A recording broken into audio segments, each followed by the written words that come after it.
来了，kopi Ustaz. Auntie Milo dinosaur. Oh yang Milo dinosaur. 来。 Okay boy. Okay. Hello everyone, welcome to the second episode of Live Table Talk. I'm your host Atok. I am Apai. I'm Sean. I'm Mohit. And we have our special guest here today for our second episode, Sheikh. He's from No Excuses.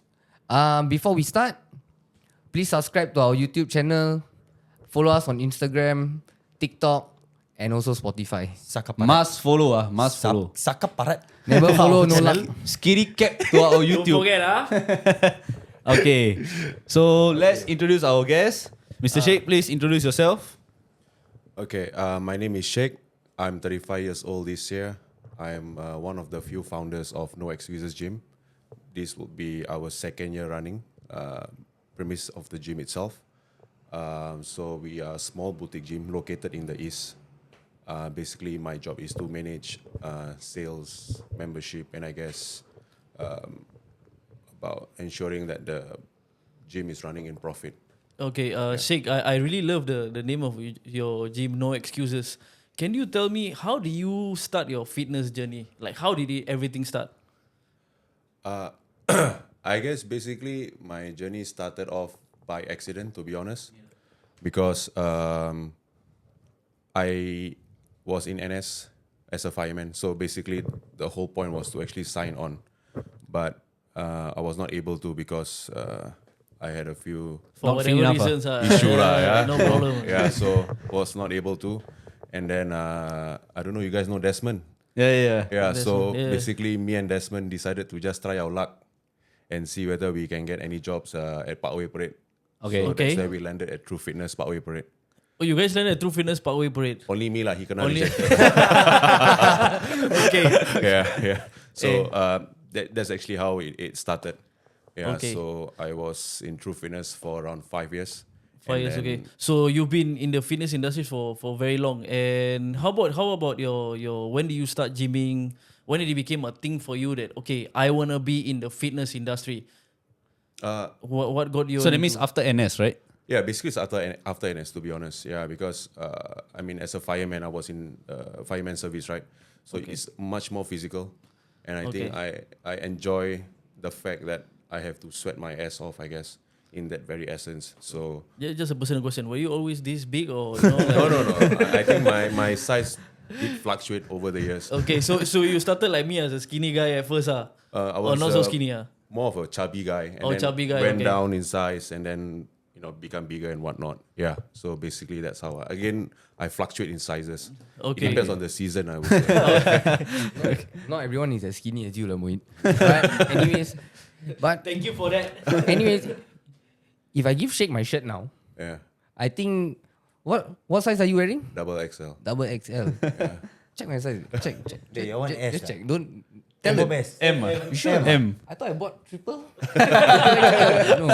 Oh. I think tight fit for him. So okay, you were at True Fitness for 5 years, 5 years. Yeah. and so you started True Fitness at how old? I think I was 23. 23. Yeah. Okay. 3 years old. So after True Fitness, what happened?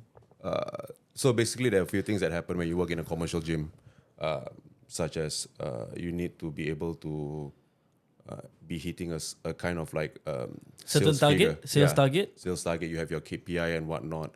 So I guess as a personal trainer, right, once that involves you trying to pitch your clients to renew packages when they do not need to, it becomes more of a struggle and causes friction in your relationship with your clients.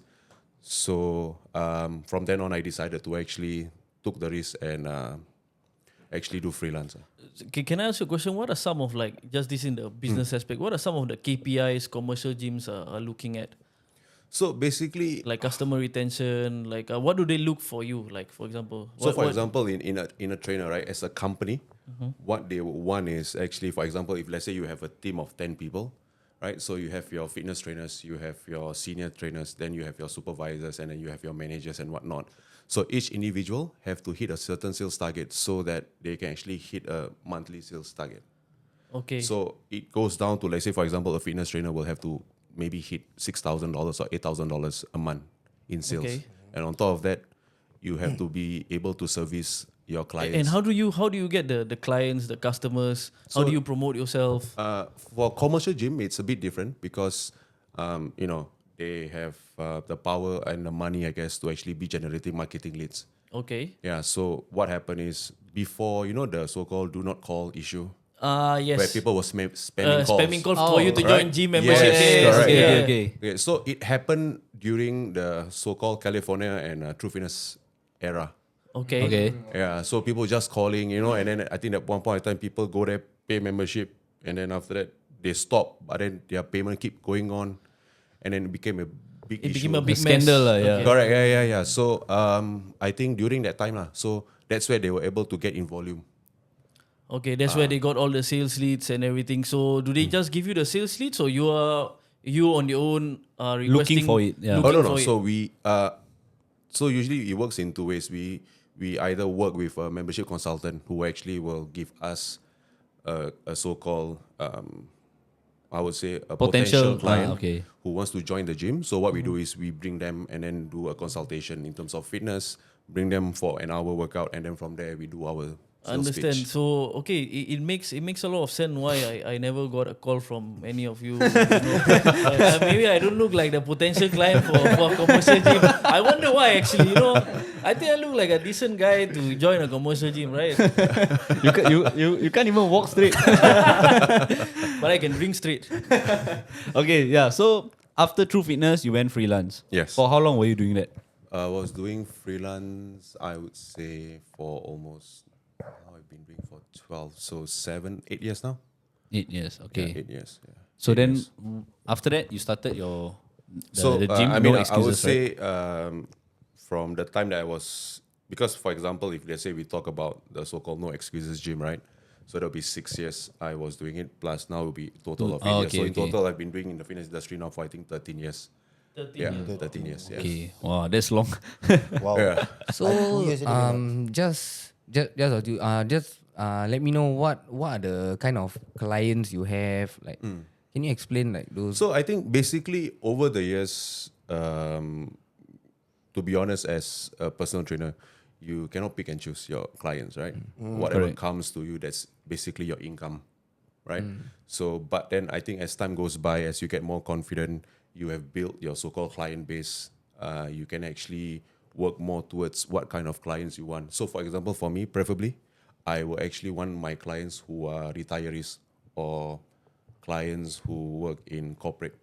Okay. Because for me, it's something which I know that I can retain over the long term, because basically these are the kind of people who wants to be fit and not get ripped and jacked and stuff like that. So it's easier, and they want to be, I guess, living a healthier lifestyle.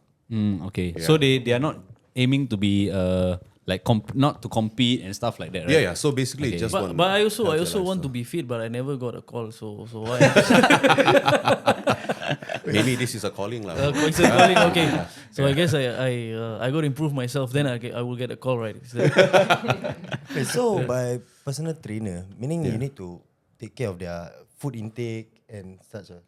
So basically, okay, so there's this, I think, confusion. As a personal trainer, to be honest, you need to be certified in, let's say, personal training, right? Alright. And then, of course, there are other factors to it, like some people take specialist course and whatnot. So in order for you to be giving your clients nutritional advice, you need to be certified in nutrition. Oh. Yeah, you can give them advice, but it's not in a way where you can tell them, oh, you need to eat this, you need to eat that. And I think in today's environment, you can actually find information everywhere. Right? Sean always likes to give me nutritionist advice. He's always saying, "Hey, you need to eat this, you need to eat that." Can I get a diet with fast food by eating fast food every day? Can I get that kind of diet? If I want to, let's say I want to go lean, but can I eat fast food every day? It will never happen.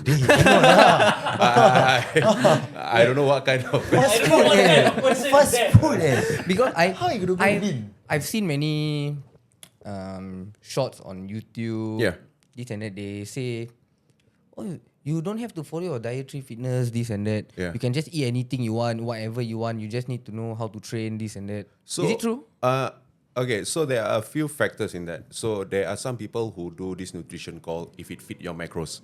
Basically, for someone, let's say a certain height, a certain age, right, and certain weight, you may need to consume, let's say, 2,800 calories. So your 2,800 calories, what happens is you have a certain kind of protein, carbohydrates, and fats that you need to consume. So what happened is instead of them getting it from organic or healthier food choice, they get it from fast food, right? But Okay. what they actually don't actually see is that there are all these underlying, I would say, ingredients like your trans fat and whatnot, which might cause issues in the long term. okay, right? understand. But again, there are, if you look at some TikToks or I say Instagram, right? For example, where they do what we call refit, carbohydrate refits, where they actually eat pizzas and donuts and whatnot. Those are okay. But again, these people, they actually have coaches who actually will tell them, okay, today is your day to do refeeding. The reason why they do refeed is because they've been on, let's say, A strict diet? a strict diet on a low carb. So when they refeed, it actually helps them to make their muscles look fuller. Yeah, so because they are consuming simple carbs, simple carbs actually fill up your muscle belly. So suddenly they look jacked. So basically this happens, some of them 1 day or 2 days before their shows, bodybuilding shows. Oh, okay, Or some okay. even during show itself. Like I have a friend who actually ate durian backstage. And then Okay. suddenly he got pumped up. Yeah, really. It's just It's just how it is. yeah. You know, Okay, they okay. have all these hacks and whatnot lah. You know, some are okay, old okay. school stuff. Yeah. Let's say, because now I'm trying the no carb diet. Yeah. So I've been on it for 1 week. Yeah. It's painful. It's painful. it's- It's really okay. painful. Okay. But Okay. Yeah. after how long then can I start eating Krispy Kreme donut? I'm really craving for it. I'm really craving for it. I think at the end of the day, it comes down to your goal, for example, right? Like how shredded you want to be or how lean you need to be to get to a certain point, right? And at the same time, to be honest, so long it does not affect your cognitive function, you're not able to concentrate on stuff. Because for some people, they are okay with not going on carbs because they have high fat content and protein. But for some, they can't concentrate without carbs. So again, it depends on the factors on that. And then for people who do like what we call a cold turkey, no carbs, when you want to go back into taking carbs, you actually have to transition. Because a lot of people who do that, right, for example, when they go on no carbs and then suddenly they consume carbs, they actually bloat up like crazy. Okay, Yeah, so understand. there are certain condition to doing, like say, no carbs, for example. Yeah, but again, if let's say you're on some kind of gear, for example, then shouldn't be an issue. But if you're clean, then it's going to be an issue. But everybody's body is different. That's what. Yeah, so for okay. example, for example, like certain people works better with different kinds of protein. So for example, for me, my body works and reacts better with beef compared to chicken or salmon, for example. Okay. Some people work better with salmon. Some people work better with chicken, for example. So it's more of a trial and error. So that's the reason why, as a personal trainer, you have to ensure or work with your clients to see what works best for them, because you cannot be giving them like a cut and paste program.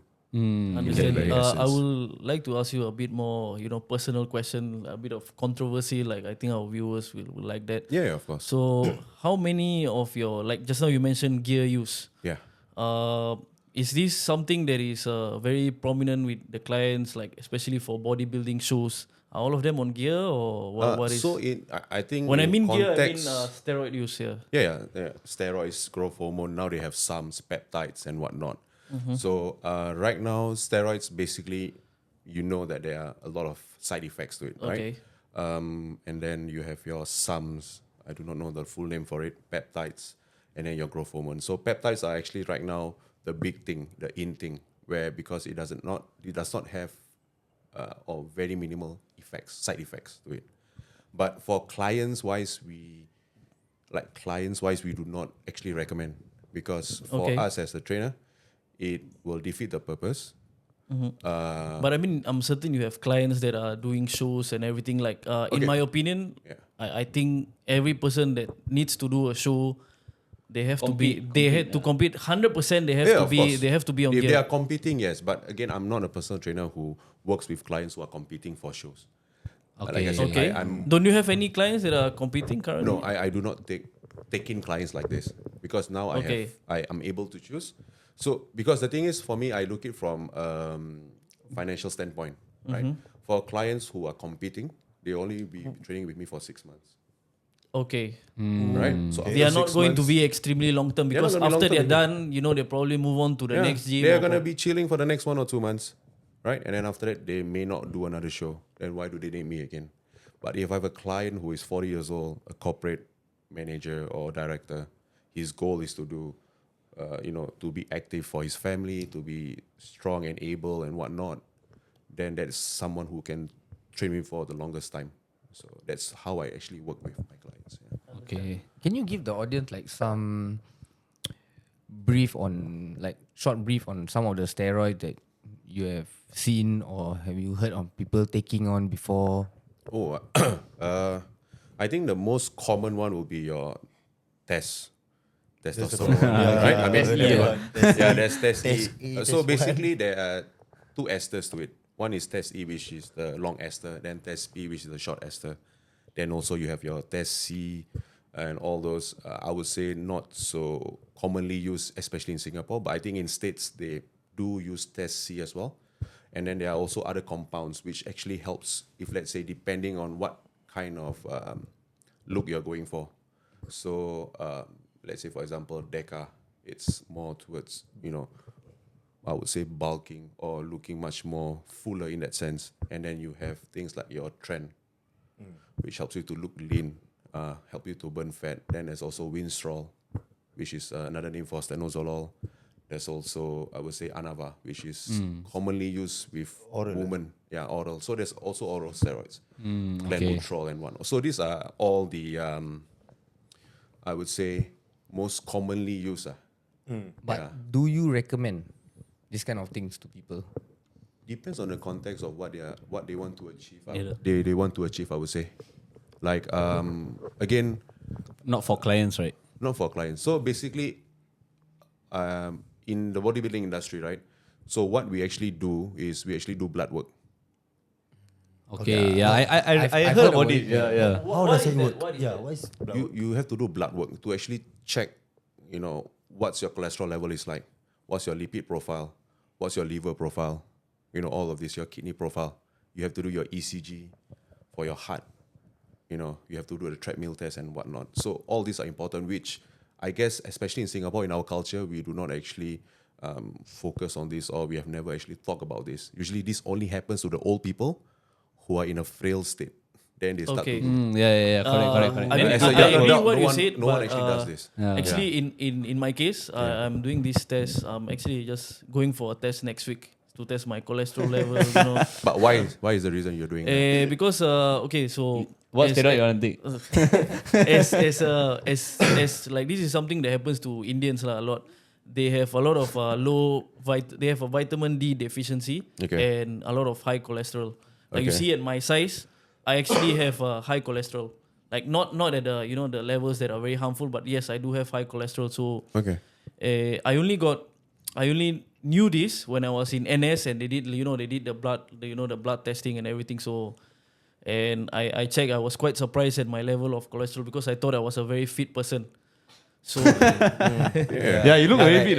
Very fit. I mean this was in NS lah. Of course everyone is fit lah. But Do you know about this? No. Do you know what this Indian thing he's talking about? I have no idea. No, I have no idea until now. You don't gym. Stay that way. Stay that way. you know I mean we are in a podcast. Everyone learns something new. So now you guys know something new. Indians have a low vitamin D.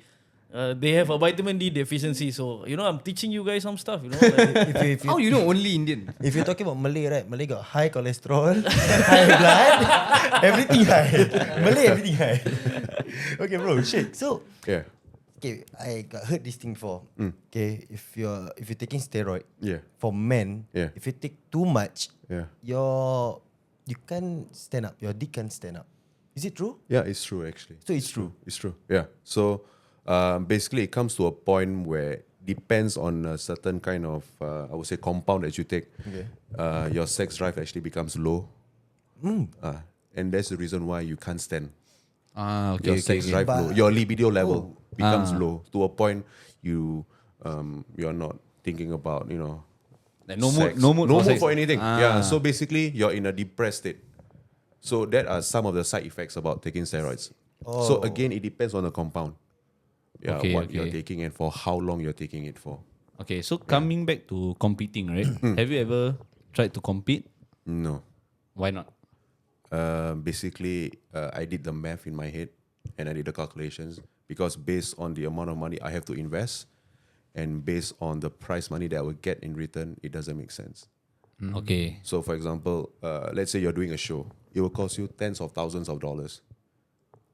Okay. First yeah. and foremost, we're talking about your nutrition, your food, right? Let's say if you want to compete, usually people will start to be in training fully between 6 to 9 months. Before the competition, right? Correct. Okay. Right? Because then you have a certain phase you're going for, right? Because, for example, if you have to start bulking, for example, your calorie intake will be at, let's say, 5,000 or 4,005. Slowly along the way, you have to cut down. You cannot drastically cut down because then your body will go into a certain kind of shock. Okay. So during those periods, you have to also be able to be taking certain kind of compound. Like let's say, for example, when you're bulking, you're taking DECA, for example. So a certain kind of amount of mg you have to be shooting to your body and whatnot, right? So for example, those takes you 3 months. So your steroid course for that, your supplements, Okay. then again your food, and then after that, So the total cost is not worth the prize money. yeah, I mean if you do that okay. ratio, your PNL lah. Actually, that's okay. true. Like loss. So That's so demoralizing because I was thinking of competing. Like, it's good if you want to be doing it. I would say For the status? Or for the glory? status and glory. But to be honest, right? To be honest, I've seen this. I mean, this is me over the years. I don't know whether it's a controversy or not. But when you compete, no matter you win or not, it does not translate to you having clients. Oh, okay. Yeah. So a Apa, lot of people I saw have you that. laughing just now. Like, well, what? I want to know that. I want to hear the joke also. Like, I got something to say. Never mind. Mohit was talking about competing. Yeah, you want to compete Okay, in what? yeah, he wants to compete. Compete in what? But you reminded me of the things I saw on my Instagram because my Instagram the algorithm is very bad actually. To be honest, it's worse.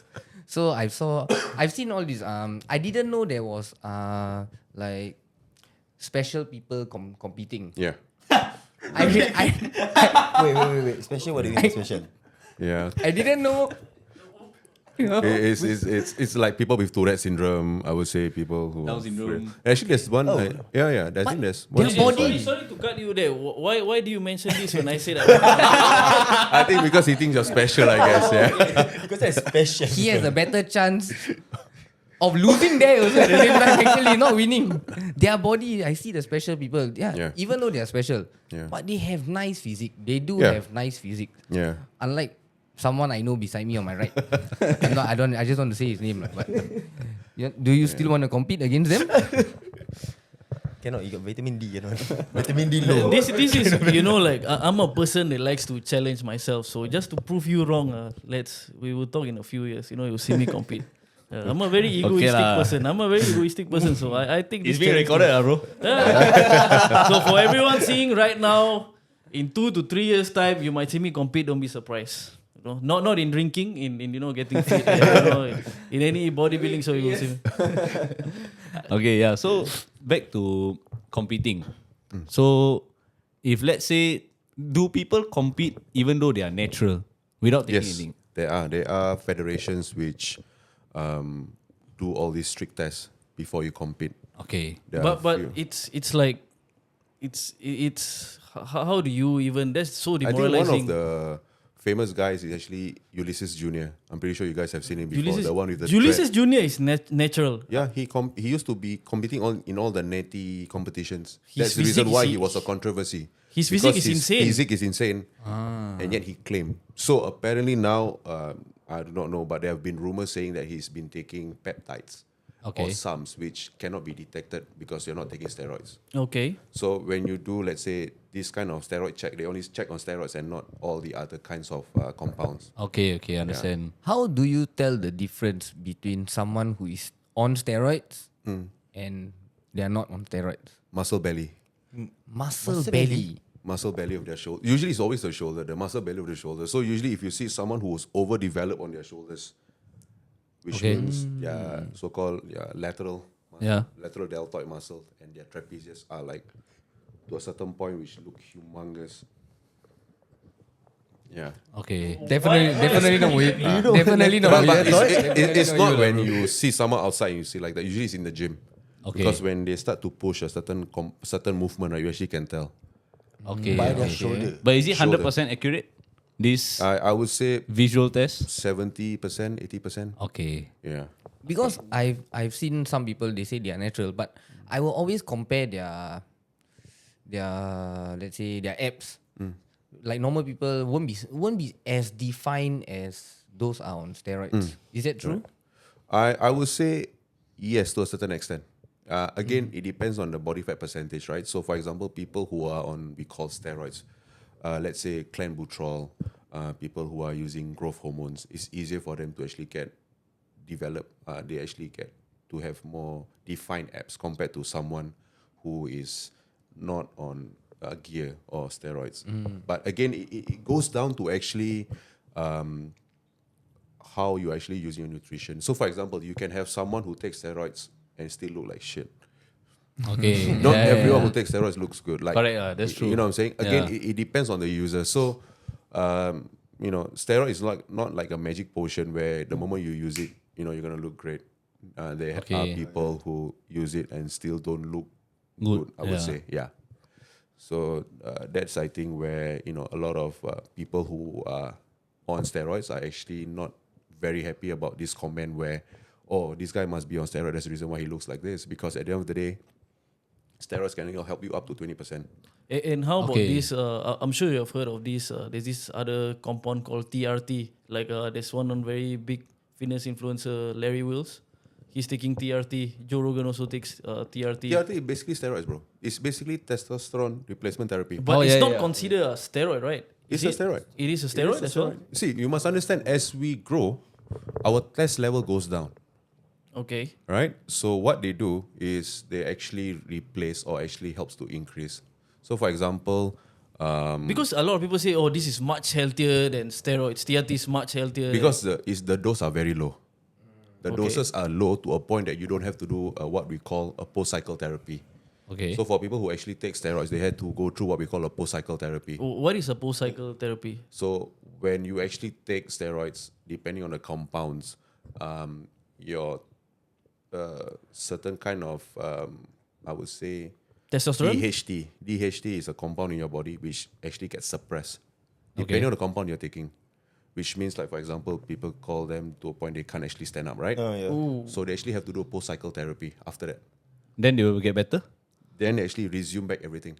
Because certain compounds, that's the reason, for example, people who have gyno issue. Yeah, so it's because, sometimes they are taking it too much to a certain point, right? So they have to use all these so-called products, which is what we call post-cycle therapy, like letrozole, for example, to actually help to reduce those issues. So basically reduce the estrogen level or something like that? It's to reduce and recover. So Reduce that's the and reason why it's recover, called okay. post-cycle therapy. Okay. Okay. So, Yeah. if like there are people who are interested in taking steroids, what do you suggest they should do? Like, I mean, from what I know, usually people just, you got steroids, come on, I try, But usually, is there like a specialist to see or I somewhere? mean, like I said, at the end of the day, it's about information, right? Yeah. So where you get your information from, Okay. how are you getting to know about these products? Usually, I think the most sane person will tell you to go and do your blood work first. And of course, to make sure at least you have a certain number of years in the gym, right? Because at the end of the day, it's only 20% that is helping you out. If let's say you're only able to, let's say, bench 10 kilos per side, then what's the fucking point? Correct. Right? It's not going to help you. I bench 20 kilos aside. Yeah. So I'm saying in general, right? Yeah, okay. So you must be in a certain. The reason why people actually take steroids for most in general users is because they reach a sticking point, which means their body can no longer grow. Okay. That's where taking. Yeah. I won't say a sticking point is like, let's say for 5 years, your number of, let's say, the muscle mass, right? Only, let's say, increased by, let's say, 3 to 5 pounds, for example. Okay. So let's say for the first 5 years, you keep pushing, right? And it keeps growing every year. And suddenly your 5th or 6th year, right, you realize it's reaching to a point that your body's not growing anymore. Like something's not right. Why is that so? So it can be, again, due to a lot of factors. Stress, for example, your nutrition. Sometimes it's your body telling you to take a break. Okay, Oh, okay. okay. Yeah, but Understand. some people don't do that. They are like gung-ho. They go all the way, right? Okay.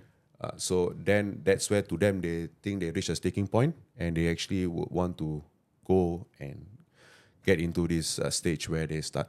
But does it help if you use some Of course, definitely. I mean, for people who actually are in let's say been training properly for the last 5 years, let's say with your proper nutrition, proper sleep and supplementation, they use this, it just goes crazy. Okay, understand. Yeah, goes crazy. So have you ever taken steroids? Any kind of steroids or gear? Yes, I would say yes. Which one do you take? Wow. I mean, we have to be, this is Singapore, by the way. So Wait, cannot take me. Illegal lah. what's the? I would say I don't think it's illegal to use, but I think to sell it is. Yeah, But you never sell what? You Yeah, but again, of course, they will ask where the sources you're getting from and whatnot. But yeah, I mean, to be honest, I've taken a few compounds over the years. okay. Yeah, I mean, of course, the first one is to, especially as a young adult, you see other people looking this huge and check, huge. suddenly you're like, what the fuck happened, man? Like, Yeah. how comes, yeah? Yeah, So yeah. you came and then you realize like, this person is taking this, and then you start to kepo. Back then, you don't have internet to give you all this kind of Information lah. information, so you start asking around, and then you start, discovering all this. From my experience back then, there used to be a gym at Eunos Gym Box. So I used to get the word around, What? I mean, I was training there as well. I used to like, hey, Eunos Gym Box. That's where that's the source lah. Yeah, gym box. I don't know, source for something. No, I'm talking No, about that stuff. Yeah, about that stuff, yeah. When did you train there? Which year? I used to train there from 2013 to 2016, 17. Yeah. 2013 January 2013. Okay, so because I used to go there as well. Used to go there? We used to go there in the evening. I used with to- Elfie, all these guys and whatnot. So yeah. Like I used to go there. Yeah, I mean, I just I think you go there Right, you don't see him, right? once a month. Once a month. I want to bomb which year? Bomb which year? Membership was 1 month. 1 month membership. Anyways, okay, let's say I want to get some steroids. Yeah. Then, okay, it's not where to get. Should I trust the person who's giving me tips on my doses, or can I check Google? Which one is better? Who should I trust? you I can would trust say, me. You have to do your due diligence. Again, the reason why you're taking steroids. For example, if you're taking it for competing, your coach will actually tell you what to do, so you're in safe hands, right? But again, if you're taking it just to try out, perhaps just to look good for end of summer or to look good for Zook out and shit like that. So, I would say to play safe, go on the low dose instead of going on the high dose. So basically, it's more about common sense, I would say. Some people, they shoot really, really high. But again, like I said, it's just 20% Okay. of the whole. Is there a specialist for this? In Singapore? Yeah. No. Okay. But okay. usually when you do your blood work, when it goes high, you actually have to be honest with them. Okay. That Okay. you're on steroids. Then they will actually understand why your cholesterol is very high. Okay. Okay. Because one of the things that happen when you take steroids, your cholesterol level actually shoots up like crazy. Okay. Understand. What are your most famous exercises you like to do in the gym? Because I see your arms and your shoulder, your body, your physique, bro, is Okay, handsome. So I'm a big sucker for shoulder movements. Okay. Shoulder, like your shoulder presses. So I don't know whether you guys know this guy called Dorian Yates. Oh yeah, I know. Yeah. So Former Olympia champion. Yeah. so Correct. I actually like his concept of training, where he just trains for 45 minutes, but during the 45 minutes, right, he will just go all out. So which means he has this concept where when you train, you do, let's say, 4 to 5 exercises. We call it the giant set. Okay. So you do 4 to 5 exercises back to back non-stop. So there's no resting. Who was his mentor of I know there's I heard something that he and Arnold used to have a conflicting view on going to on gym trainings, right? Like Yeah, I think for Dorian, if I'm not wrong, at one point of time it was Mike Menzer. Okay. okay, Yeah, Mike Menzer Mike also. Menzer is the one who said 45 minutes 3 times a week. Then Correct. Arnold That's the said one. 6 times a week, 3 hours. Yes, correct. So again, like I said, it depends, how your body works, right? So different people have different way of doing or reacting to certain kind See, of Sean, I know my stuff, bro. You know. Bro, you follow my training. You just follow my training. Then you see, I'll give you arms, 10 hours. 10 hours, 10 hours arms, no carbs, no food, no protein, nothing. No Okay? water, no air. Okay, so let's talk about the gym. Yeah. No excuses. Wait, I got one more question. Ah, okay, I got yes. one question. I got Okay. rumors. I know rumors. I heard Yes. rumors lah. Before you go into the gym, okay, you cannot have sex. I mean, like, you cannot, You cannot release. you cannot release. Okay, I heard about that. Okay, So the reason why it will affect your body. I won't say affect your body, but I would say because when you have sex or when you ejaculate, for example, through let's say a form of sex and whatsoever not, it's somehow cardio, right? Okay. Your heart rate goes up, right? Okay. So which means the moment you release, you're actually much more tired after that. So which means it will affect your performance in the gym. Oh, Because of being tired. Being tired and whatnot. It's just more for performance-wise. so it's not affect. It's the not growth. protein lah. It's not No. protein coming. But there are protein, things bro. where at that time people say, protein, you should. always a protein, You always a cannot, protein. you cannot eject. But no lah, it doesn't make sense. Okay, makes sense. But Okay, now makes sense. I also heard that when you have sex, your muscles shrink. Is it true? I won't say shrink. Okay, like I said again, sex is a form of cardio, Okay. right? So the thing is, when let's say for example that person who have sex every single day, if he doesn't go to the gym, of course he will shrink lah. So it's a byproduct of it lah. Okay, So okay. again, having sex does not affect your appearance or your growth or your definition of your muscles. To be honest, yeah, Unless because it's mostly like- when you have sex you sweat, unless Yeah. depending, right. A lot of people So tell it's a me form of cardio. a lot of people tell me you must have sex. Then after that, you look shredded. And because you sweat, because it's a form of cardio. Depending on the position you're doing it, right? So let's say you do a Lying certain kind down. of position. Let's say, for example, doggy style, for example, right? You're in a fucking squat position, bro. Yeah. Let's say you're doing it for 20 minutes. You don't tell me your legs your quads won't tremble, bro. So actually now we know why Sean is not shredded at all. Lah. You're not getting anything, lah. We all know that. So again, there are certain positions. Yeah, okay, So okay. again, it's all about common sense and stuff like that. Yeah. Okay, Okay. then another rumor I heard. Yes. Another rumors, okay? Yes. I mean, if you are a married couple, or a married man, if you take steroid, you can't have a baby because if your wife is pregnant, you will become a deformed baby. Is it true or Okay. I think to clear it up. this is like a fake sperm? They say. No, I think what happened is when you take steroids, your so-called sperm count actually goes down. Okay. So essentially, you're shooting blanks. So, shooting blanks. So essentially, that's why we say you have to do post-cycle therapy, right? Because you're suppressing your own testosterone and you're injecting so-called External ones, right? things.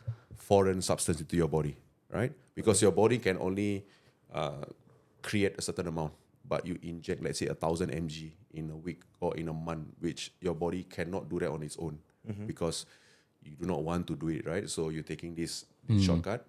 So because of that, it suppresses your testosterone level, it increases your estrogen level, and that's the reason why when you shoot blank, but it won't come to a point where it's deformed. It's just that it's not the best time to do it. Okay. So basically, Malay, we say, your sperm cair. Basically that, tak pekat lah kira. Yeah. So this is what happens, when you are on steroid cycle lah. So Okay. usually they will actually try and plan it out properly. Okay, understand. Plan it out properly. Lucas, you had a question Fine. on gym as well, right? Like his gym. Yeah, about the so Yeah. now you have a gym, you are owner at the gym, no excuses. I'm a part owner. Part lah. owner, Yeah, okay. correct. So how do you start this gym basically? You are part owner, right? So what led you to be a partial owner of this gym? Okay. What is the story behind it? So basically, I've been working in this freelance gym for a while, also nearby Frankel Avenue as well. Okay. So I think after years of working there, I was approached by a fellow member of a gym, because the current gym that he was training in and where we were training in was in a certain kind of condition which is not, I would say, appropriate to train it's run down and whatnot. Okay. So and I think for him, because he himself is a businessman, Okay. so he knows more about accounting and profit and loss. And for him, I think after he did all his calculation, he believed that setting up a gym would actually be either making green profit or just breaking even. Okay. So for him, it's not a problem so long he actually have access to a gym. Okay. So and then he was asking me for my opinions and whatnot lah. Because for me, basically, I'm quite hesitant because, to be honest, opening a gym is not easy. Okay. I mean, there are lots of gym that open and closes. I think the latest gym that closes was Phoenix Gym. I don't know whether you guys know about that. No idea. So Phoenix Gym was a very huge gym in the CBD area. So I think because the amount of money they poured in, right, was a lot. Okay. I think it came out in Straits Times, man. Oh, okay. Yeah. So when they closed down, they actually owed creditors, I think, almost $5 million. What? Wow. Wow, So that's why I say it's not easy to 5 million is a lot. Oh, gym. because my client is actually the interior designer for the gym. Phoenix Gym. Oh, So okay, she was okay. telling me all this. Yeah. So I only got to know because of from her. Okay, They understand. were close with this one, the 1PT, is it? Oh, no. Well, 1PT itself is a different entity. Like okay, 1PT, it's a personal training gym. Okay. I mean, they are doing very, very well. I think they already have 2 or 3 outlets, if I'm not wrong. A few of my friends are in that area. They have one in Dubai also, right? Is it? Is that the gym that has one in Dubai or something? Achap is the trainer, one of the trainer there. Okay, I think In maybe Dubai? that- I think so. Oh, wow. Yeah. Okay. I mean, Soon if it's the Muhi same gym lah. Still Muhi Are trainer. they anyway related to one championship? For which one? 1PT? Yeah, because they use the word one. Then No the- lah, no lah. nothing Because the to word do. is not trademark mah. So anyone can use the name unless they trademark the name. Then So you they can open use. one gym called One Mohit. One more. Yeah. So everybody come, they just take one bottle of liquor, then now every day you train, you drink. Disclaimer: I'm not alcoholic. These guys are just making fun of me. Just be aware. Last night he was drinking before the podcast. I'm just telling you all. Until what 5 a.m. Until what time? Until what time? Until what time? I don't drink, guys. Okay, yeah. So back to the gym. Yeah. So what was the? Are you okay to share the investment amount of Yeah, the gym? of course. Okay. I mean, basically, the space that we took, it was a shop house, right? So it was actually a mini mart that we took over. Okay. So it's a very old school mini mart. So which means there's a lot of major renovation that needs to be done and whatnot. So plus the equipment wise and whatnot, I think the investment was up to almost 400,000. 400,000. Okay. 400K. And this is not including Rental. overhead costs and whatnot. Yeah, rental, whatsoever. Oh. Yeah. 400,000 to open a gym. Is this the average? Like, you can say the average cost to open up a gym between. Or is that a bit on the higher end? It depends. Excluding the gym equipment, right? Including. Including. Including. Yeah, including. Okay. Yeah. So that means the gym equipments, I'm guessing, is the expensive one, right? Renovation, bro. Oh, renovation. Okay. Renovation. Because for us, for example, because the whole entire thing, we had to build up so-called male and female toilets and whatnot, okay, locker okay. areas and whatnot. So because it was a mini mart, which means it was just bare. Okay. So building up those stuff. I see you guys are old school. I mean, you have the male and female toilets lah. Because nowadays, it's male, female, and all genders. I'm sorry, I shouldn't touch on those subjects, but it's just To each its own, bro. So that will be the wheelchair toilet. Yeah. Okay. So 400,000. So do you think that? Okay. So how long did you estimate it will break even? Okay, so basically, after we did calculation based on revenue, which we can create, it would take us, perhaps at that point of time, it was around I would say 3 to 4 years. But now looking at it, it will be a bit longer. Okay, understand. Yeah. So again, when we started off, I think for the first year, it was a bit quiet for us because for me, I'm a first-time owner, right? So there are trial and errors that you have to learn to get in customers and stuff. And then even I would say the what me and the partners the kind of vision we have for the gym was a bit different.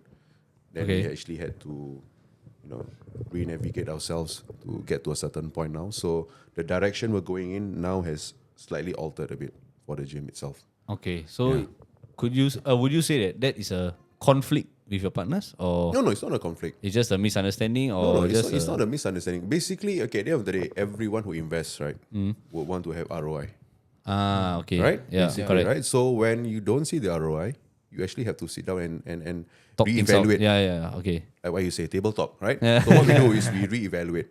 Okay, where did we go wrong? What can we do to make things better? So for example, we have a certain plan of doing this. So instead, this did not work. So why not we try something different? So now when we are doing this, it's actually working. So now we are trying to go with this method. Yeah, so what we did was to actually copy and paste basically from, I would say, the most successful gym in Singapore right now. Anytime Fitness? Exactly. Okay. Yeah, they So are the your most gym is successful 24 hours? 24 hours. Okay. Yeah. Apart from ROI, what are the other challenges you and your partners face during this hard time when you're starting up the gym? I would say first and foremost was actually getting staff. Okay, why? Getting stuff because I would say that it's not a very glamorous kind of place to work in, to be honest. Why? Because it's a male dominated environment. Okay. Sorry to interrupt. Is the fitness industry also facing like employment challenges in getting staff? Because I think this is happening in all industries. I think basically what happened for us was so we did our research, right? And then basically in commercial gyms, they are paying, let's say, for example, their admin or consultant, let's say around 1,008. So we actually have to come up with a better offer to actually to get them to them to come over or to poach as you were saying, Yes, right? yes. But again, we have to ensure that we poach the correct person correct. So we had a few hiccups here and there. Okay. Yeah, so it was quite tough, but now we actually have one which is working well. So yeah. Okay, it's that's working good. well with Okay. us. Another question I want to ask you, Yes. put aside your initial investment, are you profitable right now Yes. per year? Like, are you making more money than your expenses? Yes, of course, definitely. If not, then I will have another meeting again, right? Okay, makes sense. We'll have another table talk. Another table talk. Another table talk. Yeah, That's good. so- That's good. Just Yeah. move in a bit. Yeah. Yeah, I think just in case lah. Yeah. Okay. So You wanna? Okay, Can you I ask- ask a yeah. more personal? I'm the king of controversy, so I don't know. Sure, bro. Go ahead. Let's talk about your relationships with your clients. Okay. Have you ever dated any of your clients? over the years, not now lah. Now he's Especially married. since I mean Before we married. So basically, my wife is not my client, but she used to be my colleague's client. Okay. Yeah. Were you trying to steal the client from your colleague? No. So apparently, I was told that I was cute or whatsoever from this person, and then I tried to You pursue. pursue, but then after that I gave up halfway. Yeah. Let's say Mohit, he wants to be a fitness instructor. Yes. Does he have the physique? Must you have the physique? To be honest, it will be a plus point, right? It will be a plus point to have, but at the end of the day, I think it will be more of your knowledge and how you execute. Another thing which I think a lot of people misunderstand the concept of personal training is actually your PR skills. Okay. That's the most important. How you build your rapport with your clients, right? Because I have clients who have been with me now for I think 8 years, 9 years. Yeah. Oh, that's long. No. The reason why is because the kind of rapport, right, that you bring to your client. I have colleagues or friends who have clients for the longest time. I even have friends who are earning like tons of money in this industry, which I don't think people actually believe. But again, it's how you actually build your PR skills with your clients. It's not just about physique and your knowledge as well. So that's why I said, like, some people think that competing is one of the biggest factor to actually attaining a client. I would say that would be, I won't say it's wrong, but I think there would be a better option to go work around it. Okay. In attaining a client. Yeah, in that sense. So, let's say for you, right? yeah. You are a personal trainer. What is the average salary range for a personal trainer for you? Like for you, basically. For me Yeah. personally, lah. Yes. So basically, Like the range, maybe. I would say between 10 to 15 Wow, that's a Per lot. month. per month. 10 to 15,000 per month. Yeah. That's aside from the gym Yeah, profit. I mean, right? just- Wouldn't that be like the top 1%? Because there should be many Bro, personal what I'm trainers earning is peanuts, bro. compared to the top. I have friends who are earning double, bro, From Okay. personal training. from personal training. I've heard some people they charge per session like up to $500 per session. I think How true is that? maybe, but I do not know about that. Okay, But how much in, do you charge 148 per session, per session? How long is the session? an hour. An hour, okay. Guys, Yeah, Whoever who to wants. find, Guys, you whoever know who wants. to find. Fully booked. My wife killed me already. Yeah, every time she say I'm not at home, she say might as well sleep in the gym. Really? You know what time I start work, no, bro? What Every time? day. Fucking 6 in the morning, bro. oh, serious? 6 in the morning to what time? 6 in the morning, I will have back-to-back clients are from 6 to 12, and then I will have lunch break, and I'll continue from 1 to 5. Wow. So you're working close to 12 hours lah, like Bangla lah. every, People talk every 10 to single day. 15,000. Wow. Wait, I work until like Bangla, no. Bangla see me so scared, I tell you. So the point is that you put a lot of fucking hard work into Yeah, this. You lah. have So, to yeah, lah. you That's have the to. only way, bro. You know, it's all about effort, and how you actually retain your clients. It's not about I train today 3 clients, I get a 15K. I go tell you fuck off lah. No, really. This is the thing. You have to work hard lah, I would say. Then luck will come, basically, and of course be sincere with your work and whatnot. But like I said again, if you have the passion for it, it's something that you enjoy. If you do not have the passion for it, it was something that you will dread. Like for example, I have to wake up every day 4:45. Like Kanina, tomorrow 4:45 gotta wake up, bro. Wow. Yeah. But it's a daily thing lah. That means. It's a daily thing. Do you have any off days? Sundays Sundays is That's your why off my day. wife kau pay, But You it's do not- podcast on Sunday. 3 hours some more. The only time I can fucking see you. Then I tell her, relax, babe. Next week you going Japan. Relax lah. Okay. Let's say, if I want to be a personal trainer, Yes. I mean, I'm not saying I No, want to of be a course, of personal course. trainer. Yeah, of course. Do I really need the cert, or can I just do freelance on its own, like without the certificate? This is not bro science lah, bro. No. Basically, I would say it will be best that you have a certificate, because right now, I mean, if you look at TikTok, at Instagram, these guys who are giving you advices, some of them influencers are not even certified, Yeah, correct. right? And they still give you advice, and then you try it out and stuff like that. It works for some, it doesn't work, Okay. at all. So again, it's something more like of an insurance for you, basically. So for example, when you're a freelance instructor, I mean, this is what I learned over the years. When I started out, I didn't know nuts about it. So basically, you actually have to have your own company Okay. when you set up. So you either go as a freelance, you go sole proprietor, or you go private limited. Okay. Private limited is better because if anything happens, you are not being sued for liability. Separate entity lah. Yeah. Separate entity, correct? Right? So again, I mean, thankfully for me, over the years, I have less than 2 or 3 injuries clients training lah. So at the end of the day, it's to actually ensure that you protect yourself and you protect your clients as well. Yeah, Okay. so having the cert is actually important because you actually gain knowledge, basically on the basic anatomy of your body, exercises and whatnot. How many certs do you currently have? I would say now will be around 12. 12 certs. Oh. Do you mind naming some of the certificates you have? For Basically, from AFPA, so AFPA. So I actually have the cert from the very basic all the way to master trainer. So it includes your nutrition, your sports specialist, working with elders and whatnot. So I also have TRX. What does TRX stand for? Sorry. I also have no idea, bro. Okay, but it's a cert lah. So It's a cert lah. It's a piece of yellow string if you see people doing on TikTok lah. You know, Oh, the yellow string. Okay. yeah, then they like to do all pull. those movements and stuff. I Yeah. see that. Yeah, it's called TRX. So apparently it was created by this guy who's a Marine, because basically on the ship you don't have anything You on a else. ship, you don't have equipment, so you gotta like improvise the, Correct. the Okay, exercise you do. Like prison people use towel lah, pay lah. He used this piece of string lah.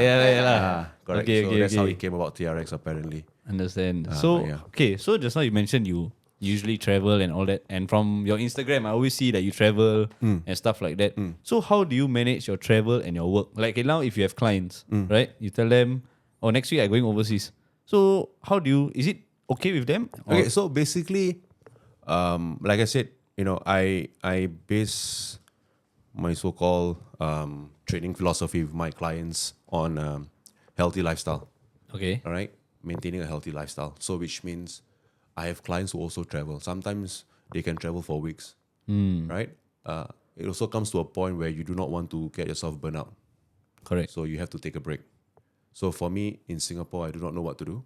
And for me, thankfully my wife is a cabin crew. So I can get discounts and whatnot to travel and okay. whatnot. So make use of it lah, basically. Yeah, but clients, I mean, I have clients who make noise lah, basically.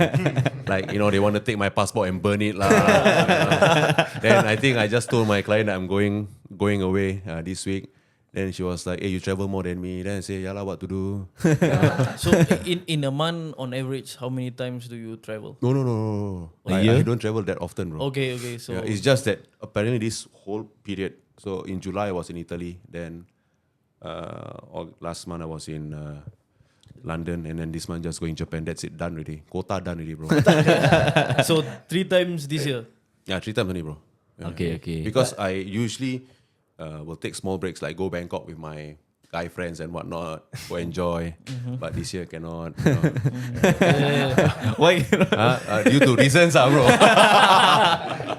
Okay. So when you travel, how do you maintain your gym? I mean, like, you need to work out or you don't work out at all? I do. So this is a pain in the ass for my wife. So because usually I will actually choose hotels with gyms. So she hates it. So a bit more on the pricey end lah. Yeah, so I will choose like Hilton and whatnot. So where there are access to a gym, and then just do like a So it's not an excuse lah. No excuse. you just do your faster work, faster cardio, and then No do a bit excuses. of Do you do some of your workouts? You like do like, I think nowadays everyone uses Zoom and everything. So is there some sort of like video conferencing you do as well with some of your clients? While no. you're overseas? I mean, I did that during the lockdown, but other than that, at the end of the day, when it comes to personal training, it's more of a human touch. Human touch. Yeah. Okay. Because you need to be able to, not just rectify via the screen.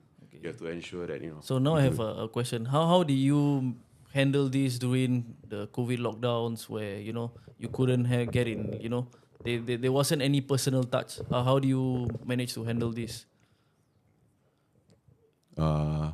So first was savings, and then second, we had a lobang to do this lah. Okay. Okay. That's interesting. A back end to do this lah. Okay. So you wanted to say something? Actually, I just wanted to ask you one question. Yes. Before I forget. Yeah. Have you heard of David Goggins? Yeah. So what do you think of him? I think it's a perfect example, or I would say a mentor. I mean, at the end of the day, it's about all about myself. Yeah. Use the mic. I think at the end of the day, it's all about mentality, right? Mentality, okay. Yeah. How you see things. It's all about perspective, what? It's the way how Some you see people things. call him a psycho, crazy, insane. You know why? Why? Because they don't know him, son. Who's gonna carry the boats? And logs. But I mean, have you guys read his book yet? No. You guys have to read his book. Then you actually understand where he's coming from. And he actually one of the things that I actually respect about him is that he actually ran a so-called marathon. 100 miles or something, right? Yeah. Without proper training, without no training, he just pushes himself. Yeah. And then I he know just- about this. yeah, to Then a I think point, he I broke think his foot and He continued running. Yeah. He's a retard. he has no rest days, right? Yeah, he doesn't. Basically for him, He no. doesn't believe in rest, but what do you think? Yeah, that's Again, a good like I question. said, right? Do we need rest? Like I said again, it depends on individual. Okay. Certain people they don't need. Certain people they do. So for him, I would say that maybe exercise is an outlet for him. He needs to exercise. Like some people, when they don't run, they feel restless. This Okay. happens for a lot of runners. They need to just go for a run. Then some people, they don't go gym, they feel like, wow, later my muscle becomes small house. I need to go to the gym, yeah. Even go pump 1-2 kilos, so you know. So I think that's about it. again, like I said, it's all about perspective. So I think for him, perhaps it's an outlet. So for certain people, the gym is actually like their so-called temple where they find peace, they release stress. Okay. So again, I mean, this is how I look at it lah, you know, especially for my clients lah, you know, for them, for certain of them, they just want to come to the gym to release stress. That's it, Okay. because they're overwhelmed with work. So again, for example, Chris Noggins, for him, I think it's more of an outlet. And now that he's already an icon, he has to keep up, you know. with his words. Correct. If he stops, suddenly people will say like, what the fuck, bro? Yeah, correct. Yeah. True. Yeah, but again, I have one idol, and his name is Anatoly. Do you know who's Anatoly? know- Anatoly, He's a madman. He's a 24-year-old madman, and I am just obsessed with his strength. yeah. Really, what's your personal view on him? Do you I think think he he's netty? works hard. I'm not too sure whether it's netty or not. Okay. But I mean, aside from being netty, see again, the issue comes: are you netty or not? Right? Like I said again, it's always 20%. A lot of people they come to a point. Wow, this guy on steroids. That's the reason why he's strong. Like I said again, Since we are on the topic of Anatoly, what is his citizenship? Is he Ukrainian? yeah. He's Ukrainian. So since we are touching that topic, you find him as, you know, you consider him an idol or anything, but why is he not fighting on the front lines right now in the war against Russia? You know, it's a topic no one wants to say. Yeah. Okay, I get it. Since you brought him, you know, But nobody wants to fight a stupid war, lah, in my opinion. Correct or not? why do you call it a stupid? Because Ukraine is the Zelensky is an idiot. That's what I feel, lah. I mean, We're gonna cut this out. no. I mean, basically, Since you've been in Europe a lot, Yeah. is this sort of what is like? Since you were in London, I don't know if you came across any people who, you know, or any Ukrainians or any citizens that feel strongly about this. I mean, of course, issue? there will be issues, you know, with Ukrainians about Russian standpoint, right? Okay. You know, because you know they actually did destruction to their cities and you know their homes and whatnot. But I mean, if we stand from geographical, you know, standpoint, Ukraine is actually part of Russia. yes. Okay. So There's a- technically, it's Soviet, actually part of them. yeah. Yeah, it's a Soviet part. It's actually belonging to them. So you know, when they wanted to gain independence, you know, democracy and whatnot, you know, Putin didn't say anything, right? Okay. And then when the only thing that Putin didn't want to was to join NATO. NATO, yeah, correct. Right, that was the breaking point. Because the moment you join NATO, which means allied forces will actually have their bases in Ukraine, which is mere kilometers away from Russia, they have to do something about it. Right? Yeah, So, correct. which means the only two ways, which Trump would have wanted to do, which he was not able to do, was to disband NATO. Yes, okay. I agree with that. Yeah, correct. guys, this is light table talk. We're not just talking about fitness. We talk about everything. So he was not able to disband. That's one of the things he wanted to do. Yeah. Was to disband NATO because it doesn't make sense. Yes. It was good for World War II. But after that, it doesn't make sense anymore. Correct. Check, you're very well informed actually about these topics. Like why our. I have to because my clients converse with me about this kind of issues. Okay. So you have clients all around the world or in Singapore? in Singapore. Clients in Singapore convents. No, in Singapore. But, you know, the kind of topics that we speak about, right? Like I said again, because of their age and occupation. So they are. It relies on all this because it goes towards your stock market, it goes towards, you know, traveling, it goes towards, you know, what's happening with, let's say, the property market and whatnot. So, you know, you need to have all these, you know, situations that leads to a certain kind of global issue, for example. So, So you need to relate to your clients. correct, yeah, exactly. Yeah, Yeah. okay. You I cannot don't be know if you talking guys about have- TikTok all day. Talk about girls and stuff. I mean, That one must be Sean. Must be Sean. Sean. That one must be Sean. like I'm sure you guys heard that because of this war that has been happening, the economies in Europe and right now even in Singapore, inflation is through the roof because of energy prices and whatnot. So economically wise, situation is not very good currently. Is this in any form or shape affecting your membership retention, or do you feel it? Actually, I think the number of millionaires actually increased, bro, because Yeah. of this. Correct. If you realize, because then people start to divert, their resources somewhere else. They start doing e-commerce, for example, instead of going into this industry and whatnot. There are actually more millionaires when But actually wouldn't disasters you happen. consider Yeah, that part correct. of COVID? Because I think COVID was the one that COVID made a lot of millionaires, that's for sure. Yeah. But Again, it's how, like I said, it's all about perspective, right? Yeah. So again, if you think it's a disaster for you, it's fine. But there are people out there who takes that as opportunity to do something about it. yeah. Okay, because they are taking advantage that buy low, sell high is the sort of thing. But that's how it works, what, right? Anyway, that's how it works, what? In every commodity, in general. I mean, not for me lah. When I used to I invest a lot in crypto. I buy high, I sell low. Then Bro, you know how much I lost in crypto, no, bro? Okay, that is $500,000, bro. half a million. $500,000 $500,000. in crypto. Crypto. What? What the fuck? $500,000. $500,000. Sean, how much did you lose? $10. You lose 10 or $20, Sean? 13 cents. 20 cents. 20 cents. Yeah.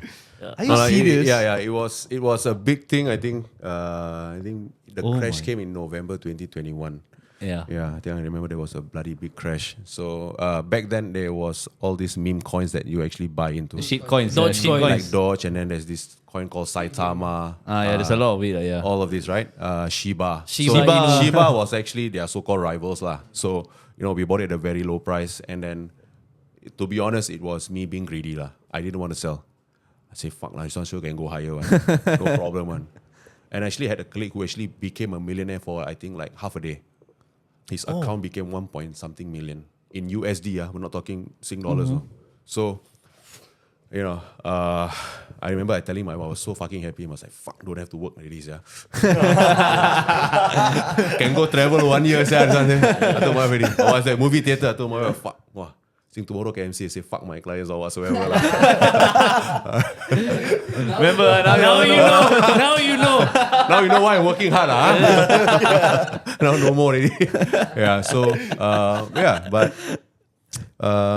so apparently then there was the problem with, let's say, for example, crypto or I think any shares or market game that you buy, right?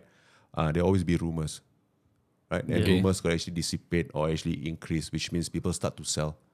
Correct. So then I think there was a massive sellout. So the moment there was a massive sellout, I was not awake lah. Bloody hell. And the thing crop all the way to 60 plus thousand. Yeah. Oh. 60 plus K. Yeah. So that was the highest I've seen in my trust wallet lah. See only lah, bro. Never get to take out, no. Fuck, man. Yeah. Like I didn't invest as much as you, but I also invest almost a lot of my savings into crypto, and I happened the same thing as you. 2021 came about. I don't even check. I still have an account in Binance. Trust Wallet. I don't even check it anymore. It's like I just sort of gave up. Binance not bad already, bro. Cannot do anymore. I have like 20, 30K. Used to be more, and just I don't even touch it. I just don't care about it. But now you have a new investment, right? Luna. Isn't that a new investment? What is that? What is? Okay. So, I think, do you want to say something? Yeah, I need to pee lah, bro. Just now, tahan only, Okay, we'll go for a short break, toilet break, and we'll be back soon. Yeah, well, Sheikh, since we were discussing some certain political stuff, like, have you heard of Andrew Tate? Yeah, of course. Yeah. Who hasn't heard of it? So what do you think of him? What do you think of the message he's trying to give young men? I think he's a very stoic person. Okay. Yeah, so I mean, recently I started reading on Stoicism itself. So it's about being a manly man, I would say, right? Having values and whatnot. So I think that's the kind of things he's trying to deliver a message. But I think in today's context of, I say man and woman is a bit different. There's a lot of contradictions to how values are being brought up. So I would say nowadays, if you say that, a woman is supposed to be a housewife, back in the 80s or back in the 70s, it's a normal thing. It's a normal thing. But now, if you tell that to a woman, it will be like misogynistic and whatnot. Yeah. Right? So again, it's with time, right? As time goes by, values change, the way how you see and perceive things change as well. So I think for Andrew, what message he's trying to deliver is a good message, but it's just that not a lot of people agreeable with that. In your personal opinion, do you agree with the views he's saying? I would say most of it, yes. Most of it, yeah. And do you think like in nowadays current society, men are being more feminine rather than manlier? And what do you think? How do you think this will impact society in a way? It depends to what extent are we pushing this agenda, right? About being feminine and whatnot. I mean, at the end of the day, taking care of a baby can be considered feminine one, but it's a fatherly duty. Okay. So again, that itself is a feminine thing to do because you're taking care of your child, by holding your child and whatnot. It's not it's a feminine thing, but it's something that you do, right? It's a duty. It's a duty, right? But again, sometimes it might overlap, for example, but there's nothing wrong with that. Yeah, but of course, there are people who actually take this to the extreme level. So again, you have to be able to decipher all this and, do your own due diligence to see whether, what are the things, whether it goes right with your common sense and logic. If it's not, then something's not right. At the end of the day, it's all based on logic and common sense. Then nothing goes wrong. with And that. situation also. Yeah, of course, definitely situations as well. As you said, like now generation is what? Now we are in the 2023 already. So you said it's not like the 1980s, this kind of thing, right? Yeah, correct, of course. So women now have to work, Yeah. Yeah. and previously women don't have to work. Yeah, correct. So whatever he says, like, is a generation gap, we can say that. Yeah, of course, Can say. of course. But what advice what advice can you give to the men these days, right? To be more manly a bit, to be more masculine. What advice do you have for them? I would say at the end of the day, right, how a man becomes manly is based on his career, and secondly will be money. I mean, we're gonna be very superficial with this. Okay. Okay, a man's confidence is about his ability to bring to the table. If you do not have anything to offer to the table, then your confidence level will actually go down. You will have self-trust issues and whatnot, right? So Correct. it's about how you build up yourself. It can be in terms of knowledge, in terms of career, in terms of businesses and stuff and whatnot. Because you look at the people who are very successful, they are the manly men. For example, you look at people like Andrew Tate and whatnot. He's like the idol. The reason why is because he pushes himself to a certain level, which I think I would say for most people they will not want to do that, right? Because we are still stuck in this concept of I want to work 9 to 5. And I want to take the rest of the day off, or I want my weekend to be off. They don't believe in the concept of I will work my ass off for the first 15 to 20 years. I will use the rest of the time to actually retire. But elaborating on the point you said, how about the people that are in the public like sphere, like such as I can't say that a firefighter is not manly. They don't earn so much. Yeah. But they do a lot for society, and I think they are one of the bravest people around. Of course they are. I mean, don't get me wrong, they are, right? Again, it's the career choice that you pick, right? But again, it depends on your lifestyle as well. What kind of lifestyle do you have? Yeah, If you have a correct. simple lifestyle, it's fine. A person in Singapore who earns $2,000, perhaps even $3,000 can live comfortably depending on your expenses. Correct. Right? Let's say, for example, I earn, let's say, 10,000, but if my expenses are so high, I also can be struggling. No? It's not a matter of how much I make. It's a matter of my expenses and what kind of lifestyle I want to bring. Correct. Because as you grow in terms of, income and whatnot, your so-called expenses also goes up. Yeah. You start to see things differently, Yeah, right? yeah. You Correct, start correct. to earn a bit more. Don't want to eat this. Fuck lah, we go here lah. yeah. Correct. So career wise will be like your biggest metric in terms of like being a man. Career- Am I correct to say? I won't say career definitely, because it's a money making machine, right? It's how you look at it, right? Because that will determine what kind of life you will have what kind of life path you have ahead of you. It's basically that. Because you must understand, when it comes to career, it determines housing in Singapore perspective. It determines your housing perspective. It determines your lifestyle. It determines how many children can you have, how can you live comfortably, how you're supposed to be able to take care of your parents. It all goes down to the kind of money you're making, right? Because if, for example, if let's say you earn $3,000 a month, you must be able to know, okay, what kind of things I should be buying and stuff like that in order for me to be able to live comfortably. Yeah. I understand. I agree with a lot of points you made because, for example, if in the Singaporean context you're only earning 3,000, you will be able to perhaps make ends meet for your immediate family, like your wife and your children, but you wouldn't be able to, for example, support your parents. And as a man, I would say that it sort of like reduces your capabilities, because everyone wants to also support their parents. Correct. But sometimes they are unable to do so because they have to take care of they have to provide for their children and their wife. Yeah. And obviously the biggest restriction is money lah. I guess. Well, what do you guys think? So I agree with that. I think money is a restriction for a lot of people. I think majority of people in the world. But it also comes down to how much you want that money or how hard you are working for the amount of money you want. Right? So let's say in Singapore, for us I would say it's tougher, but I do not know how other people are living in other countries. So for me, I could say, Singapore is so expensive and stuff like that. But in other countries, they don't even have enough money they don't know if they're going to have dinner tonight, you see. So it's really on the situation of which country you are or something like that lah. Yeah, I mean, that also affects everything. It changes all the situations. Yeah. I mean, right now we're in the age of internet. Where Correct. you have a lot of internet millionaires and stuff like that. So basically, to be honest, I mean, I'm not trying to discredit anyone, but there are no excuses. Yeah. No excuses. No.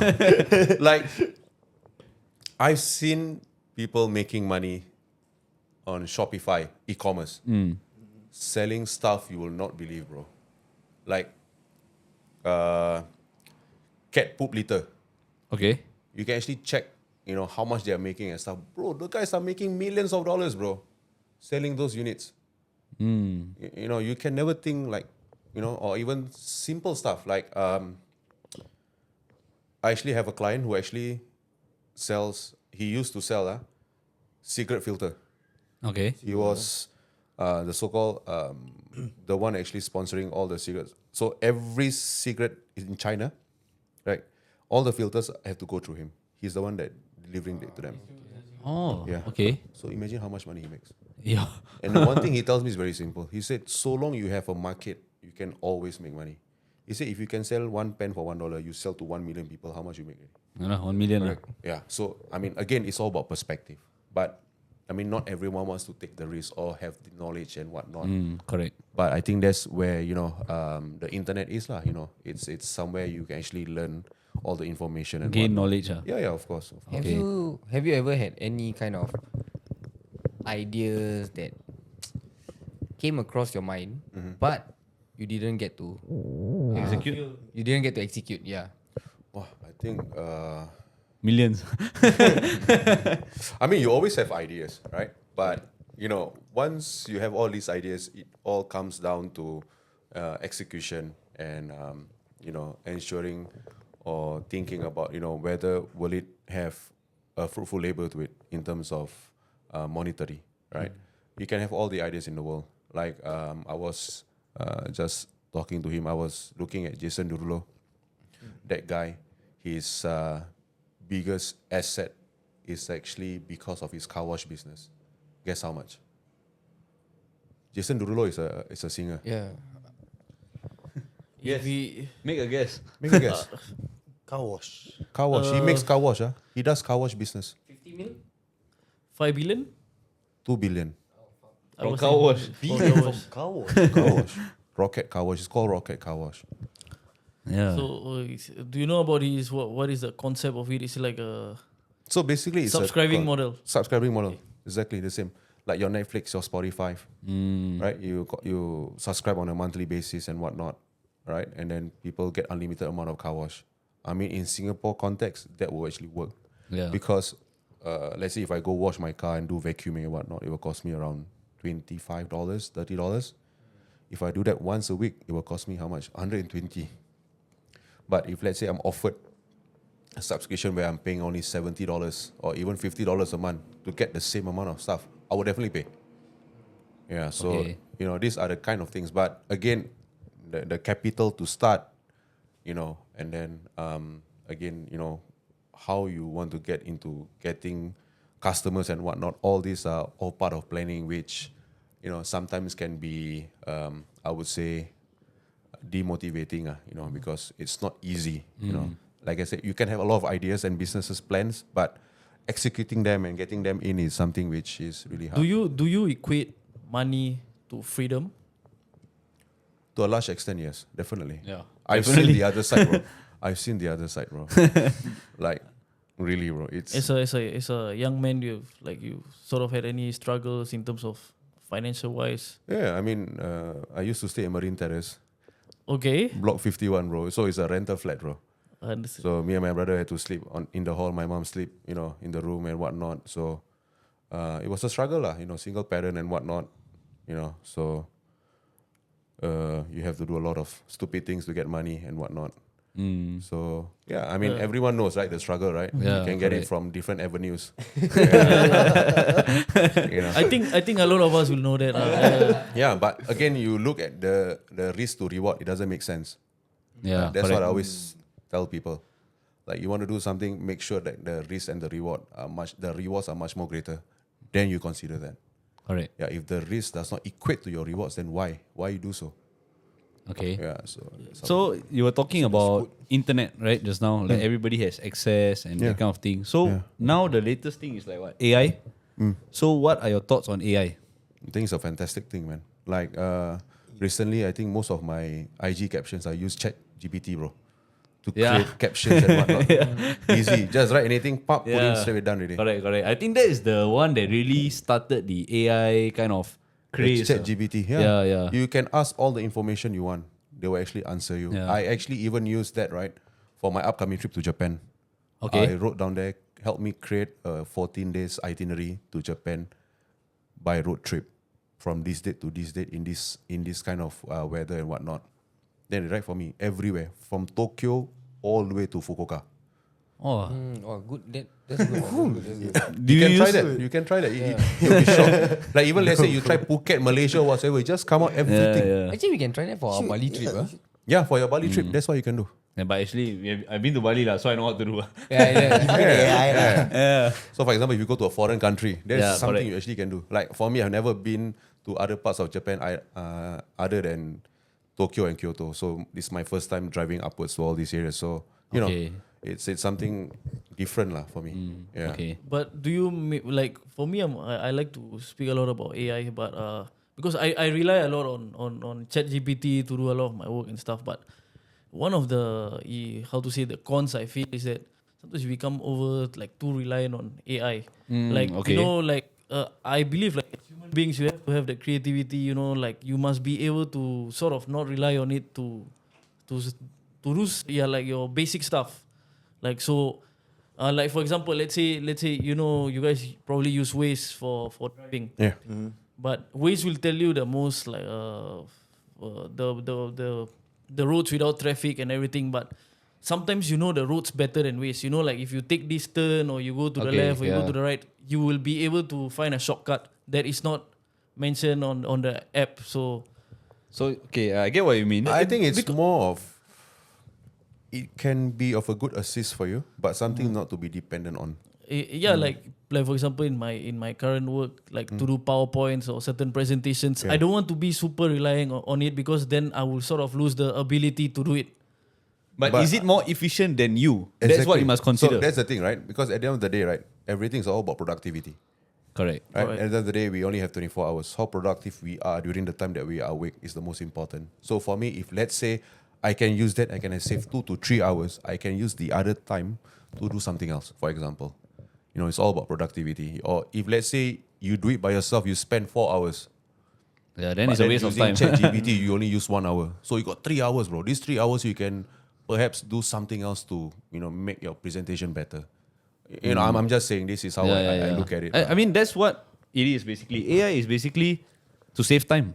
Yeah, it's I mean, to that's what actually it help is. you to assist you. You Yeah. know, but you know, not to get money. exactly right. But do you think it will affect one's mind after using AI too much? Like, you rely on AI too much. Like what you Of say. course, you get But dependent then, on it. Yeah, then after that, let's say next time when your child asks you, Yeah. Dad,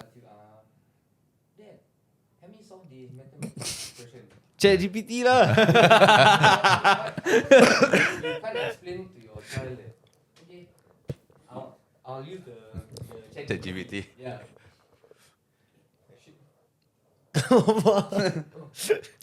Oh lah, the thing come out. I'm too big already. Technical issues. Technical issues. Two guys trying to fix one mic. Okay. Okay. Not two girls, one cup, but two guys, one mic. Okay, yeah. So Yeah, I understand where you're coming from, right? You know, I think, like I said again, I think if we over rely on AI, you know, it might not work to our advantage. But again, you know, it's how we look at it, lah. You know, for Yeah. what purpose are we using it? You know, Because I feel that in the near future, that everyone will be too reliant on definitely, bro. ChatGPT. It's the They'll same be too as reliant on our AI. phones, bro. yeah. Today, last time no one actually rely on a phone. Today, I take your phone away, bro. You die. Yeah, sia. yeah. You die. You rather kill yourself, right, and not have a phone, bro. Alright, if I take away your phone. You better save all the old magazines. bro. Exactly. That's what I'm saying, right? Yeah. So it comes with time, right? You know, Yeah, there will that's be true something that we're gonna get we're gonna get dependent on. Yeah. Yeah. But it's better to be dependent on AI than not to be dependent on AI. I mean, I think at the end of the day, it's whether it gives you a positive. yeah. I will feel that you have to have a balance. Like, you won't ask AI what is 2 plus 2. What you already have it. You're Yeah, of supposed to course. have the answer course. inside your brain. So for me, like, if let's say I'm doing some sales, I won't ask the AI to teach me how to sell because I already know how to sell. I mean, that is Correct. different. That is life skills, right? AI is for you to save time. That's basically Yes, what but AI is. For example, in certain PowerPoints, I want to have a certain message, a certain line, a certain sales, you know, I won't ask the AI to do the job for me, because this job I'm supposed to know. This is the skill set I provide. Correct. So AI will, yes, maybe help me do the formatting and everything, but I don't want to be too dependent because in the end I'm going to just rely on the AI. So I think that you always should strike a balance. Balance. Yeah, definitely. You must always have a balance, I would say. It's like Mary had 3 apples. She gave the daughter 1 apple, but What are you saying? but the goat ate 1 apple. So how do you find the answer?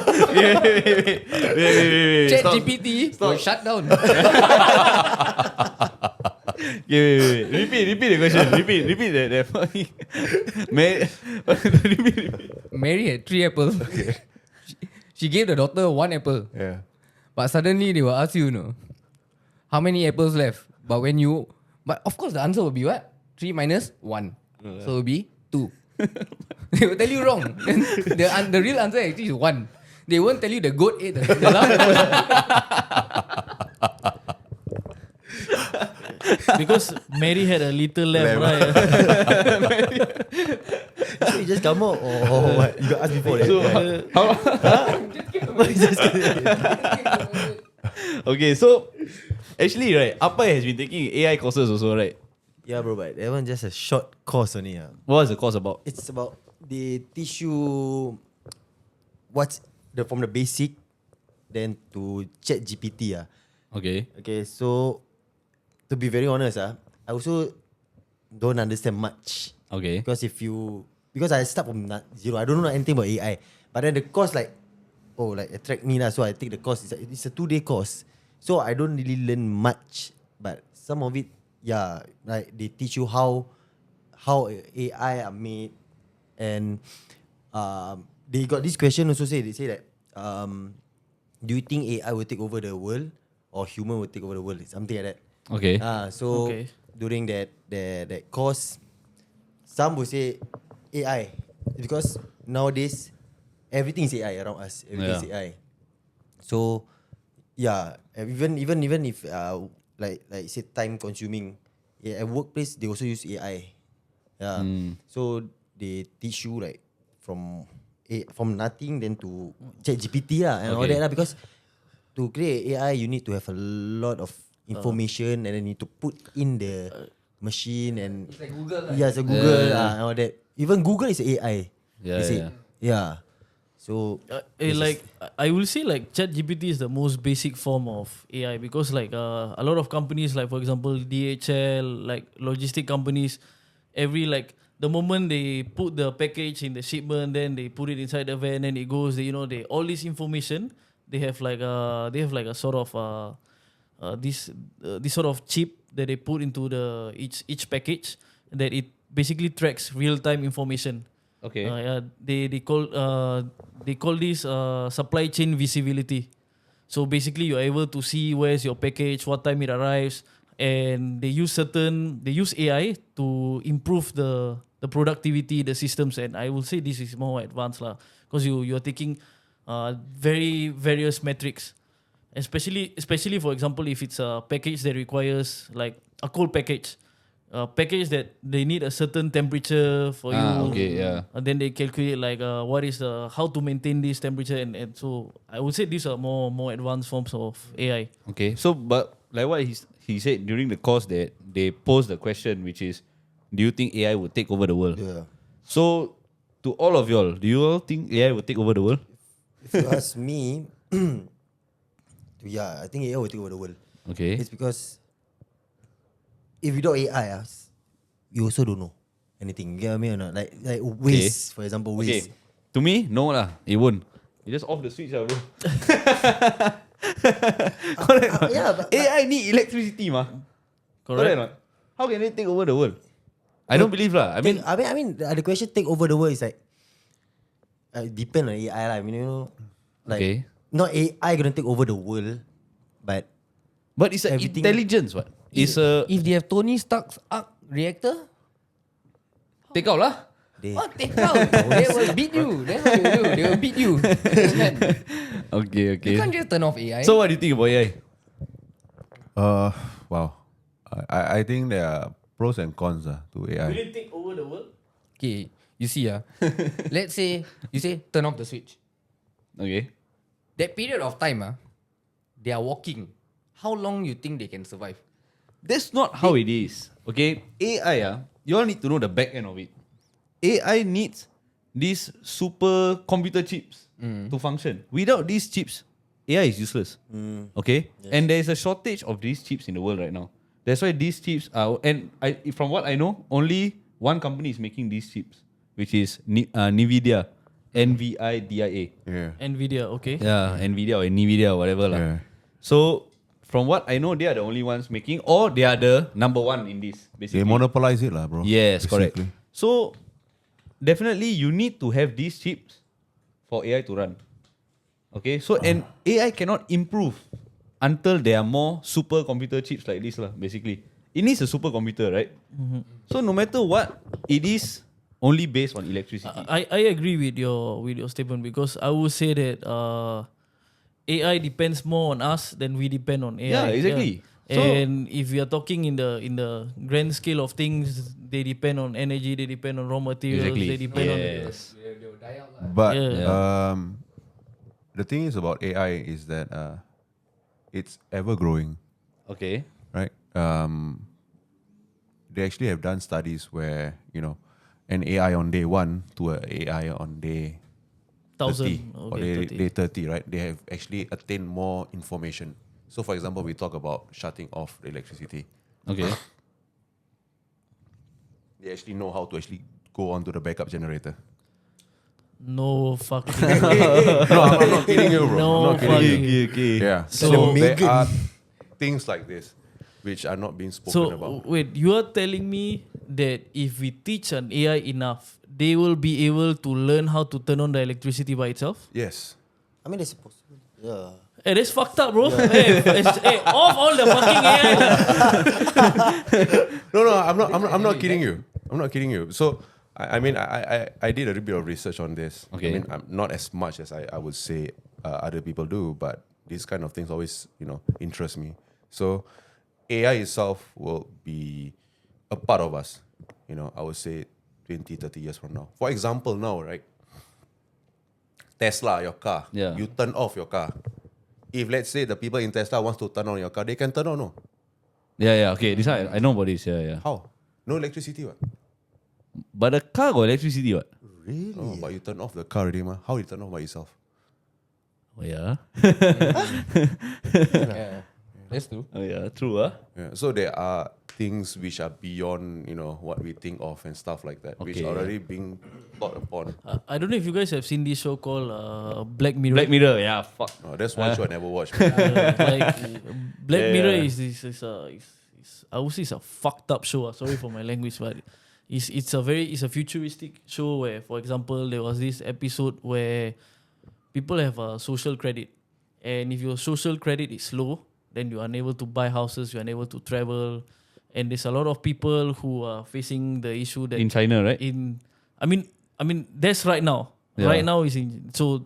This episode came out like 4, 5, 6, 7 years ago. Before this was implemented in China, right? So basically, this is what it is. If I were to meet you, and we talk a bit and all that, and then we walk away, right? I'll be able to rate you. So maybe upon 100, I'll say, okay, this guy maybe he's a 20.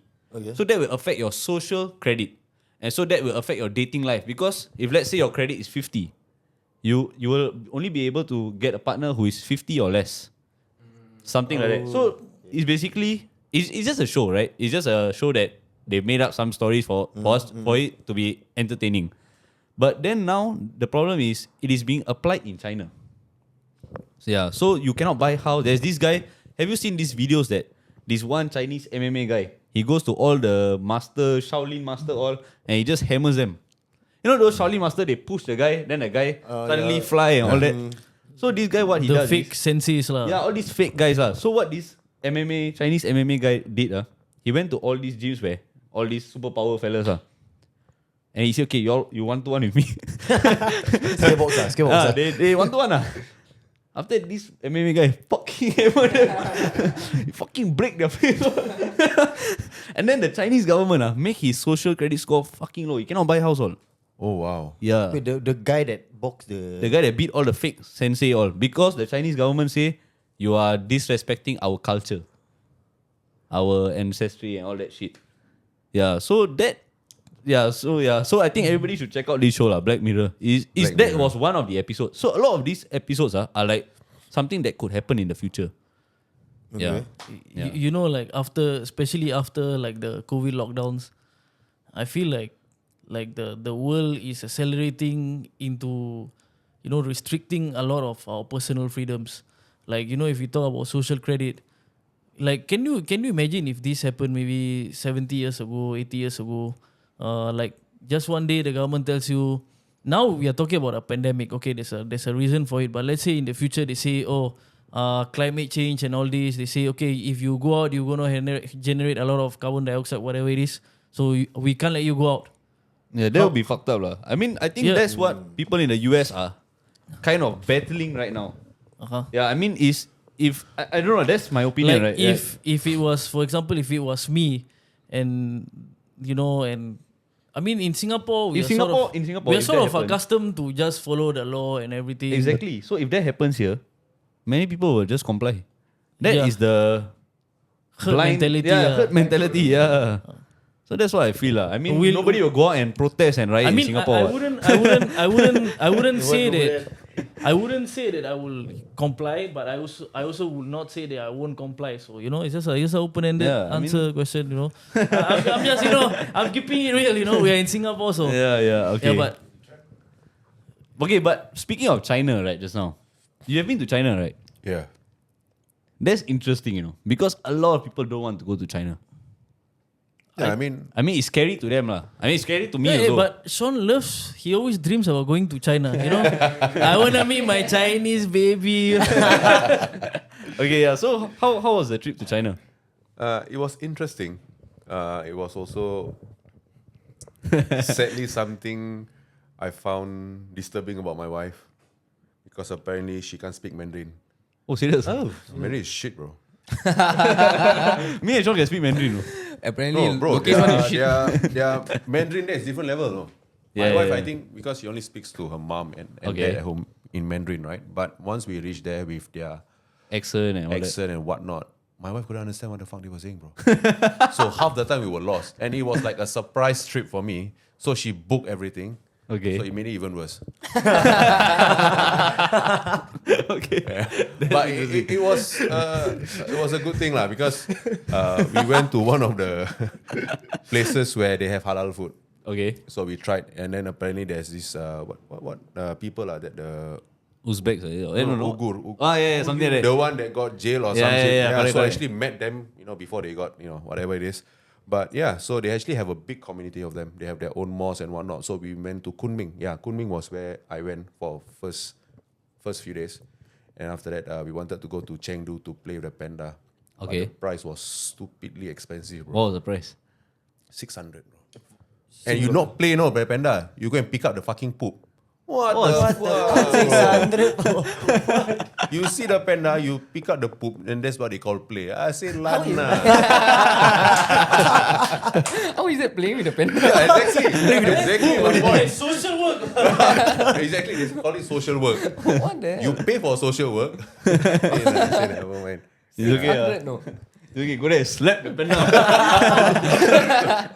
It reminds me of a time where I went to Taiwan, I think 2017 or what. I went with my parents. So my parents, they're booking the flight. So they asked me, which country I want to go for my birthday. I say, Taiwan lah. I say, okay lah, you can speak Chinese right over there. Say, yeah lah, can lah, no problem lah, no issue Why lah. Taiwan? I don't know, I just feel like going Taiwan. Because I heard the beef cubes there are nice. That's all. And yeah, it's damn nice. Oh, okay. Then, so Roasted beef? hey, barbecue, whatever. After that, they were so confident that my Chinese was so good. No, I myself was so confident that my Chinese was tip top, really. Then when I went there, nothing, bro. I don't even understand what they were saying. I don't understand anything. They were speaking too fast. Times 10 of whatever I can pick up. No, straight away I go. They don't speak Chinese over there. They speak Chinese. No, they speak, bro. Bro, my wife, she gets A, bro, on the O level, bro. Oh, For serious Mandarin. ah? She could understand shit, bro. You just imagine. But Sean, in the if you go Taiwan, there's this universal language, this universal. but I heard Taiwan is a much better place to actually explore, than China itself. Have you been?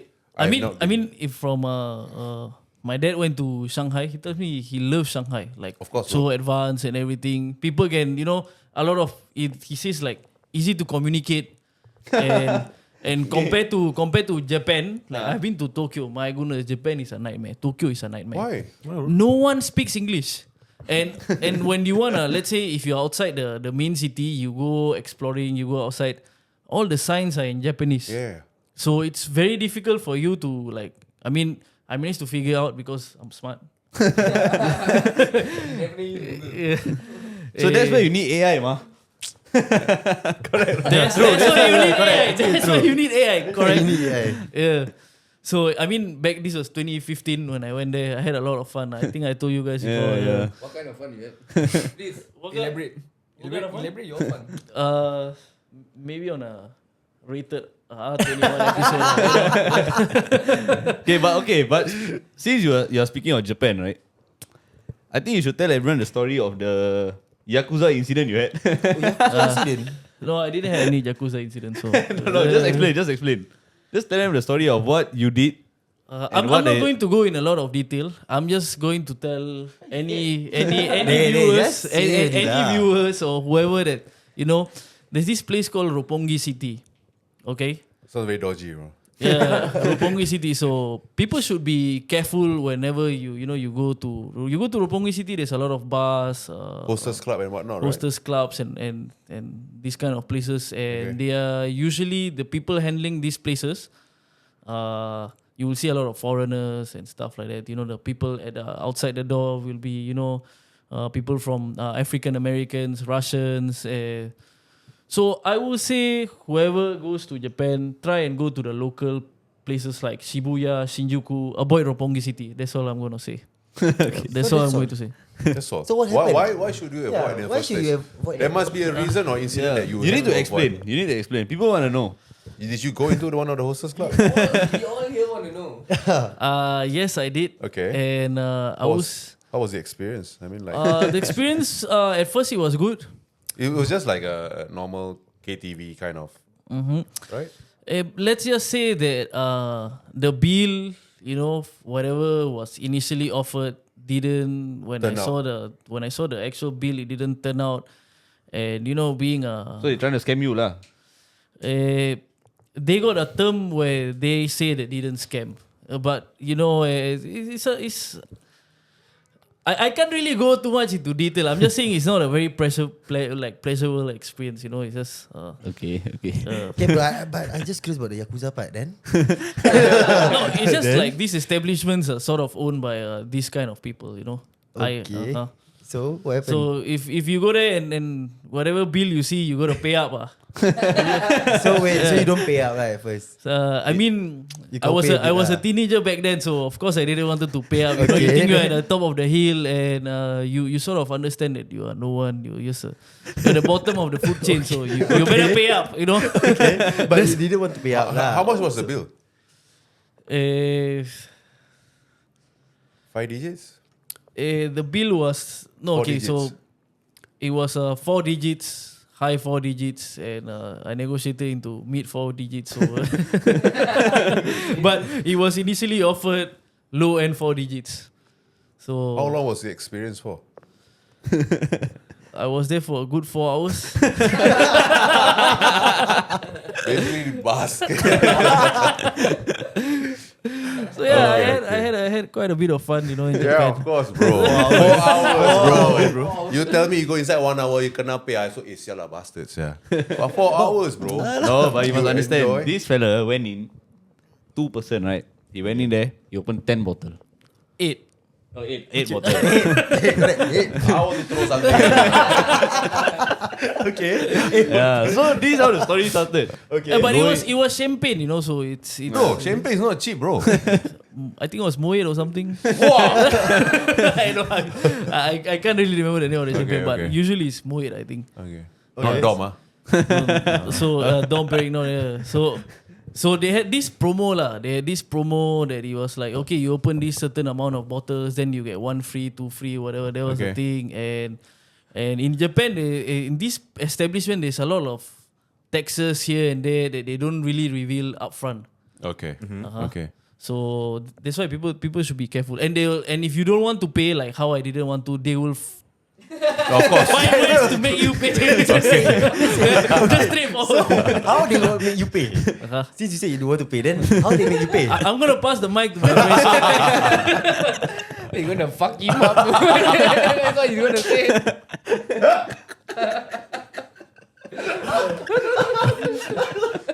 Okay, guys, we go Japan. Don't go Roppongi. And don't stay for 4 hours. Yeah. Don't order 10 fucking bottles, man. Fuck lah. But since your topic of like travels and everything, what is your nicest experience like overseas? Oh, okay. Let's not say nicest. Like, what is one Most crazy memorable. experience you had in? I would say the Craziest story. I don't want to know the nicest. I want to know the craziest, the most wild. craziest one is the one I just went, bro. Which one? Oh, the Arsenal. London trip. So I got kicked out from my wife's flight Why? because I was on subload. So for SQ, as a partner, you actually get 10%. So let's say the price is $3,000, you only pay 10. You get to go on the flight. Okay. I went on polling day. Okay. So polling day, I didn't know. After that day was the September holidays. Okay. Right? So all the flights were fucking fully booked. I happy, bring my duffel bag, go airport already. Thinking, okay, going to go fly, relax, chill. I went there, the person says, sorry, flight overbooked. I said, so what do you mean? I said, you have to wait for the next flight. I look at my wife. I say, fuck, so how? I cannot go. I say, most likely you're not able to board. I say, nah, bro. I already paid for my Arsenal ticket for the match $1,000. Wow. Yeah, 1K. Then you tell me I cannot fly. Then she said, oh, you got to wait and come back to see whether the next available flight, whether there's any seat available. So I was like, okay, so what time? So you come back at 10:40. I look at my watch. It's only 8:30, yeah. I got 2 hours, yeah. Yeah lah. Then I was like, better not play with time. So I told my wife, if let's say have lah, don't have. But then as I was walking by, I tell myself, fuck lah, cannot lah. This one I pay for Arsenal match. Then I actually went to see one of the ground staff in Singapore Airlines, and then I asked her lah, if there's any way I can actually buy a ticket right off. She said everything is fully booked. So even to a point that it's overbooked. So I was like, okay, so what's my next best bet? So she said, perhaps you can try other airlines.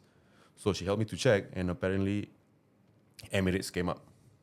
So I said, okay, fuck it, let's go. So I went to T1. I asked the person. She said fully booked.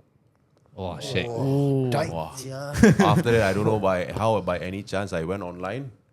I checked on the Emirates website. Have got one flight, one ticket, but she tell me doesn't have. Then I go there, fuck her. I say this one say have, you say don't have. Which one is it? Then She said, oh sir, because we scared that might get defects on the fucking chair. Nah, boy, then sorry for the language, but it was a very intense moment for me because You Arsenal ticket. huh? Arsenal ticket lah. So you have die. You have to go. So obviously it's intense. Yeah, it was intense because I do not know what to do really because my head. Imagine my stuff was with my wife. She took the flight first. the flight first, which means all my barang-barang inside with her. I'm only left with one duffel bag. I got nothing else inside already.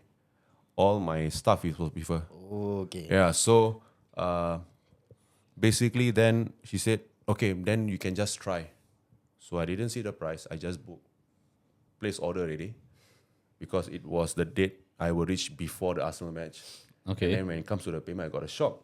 How much? $7,877. Are you serious?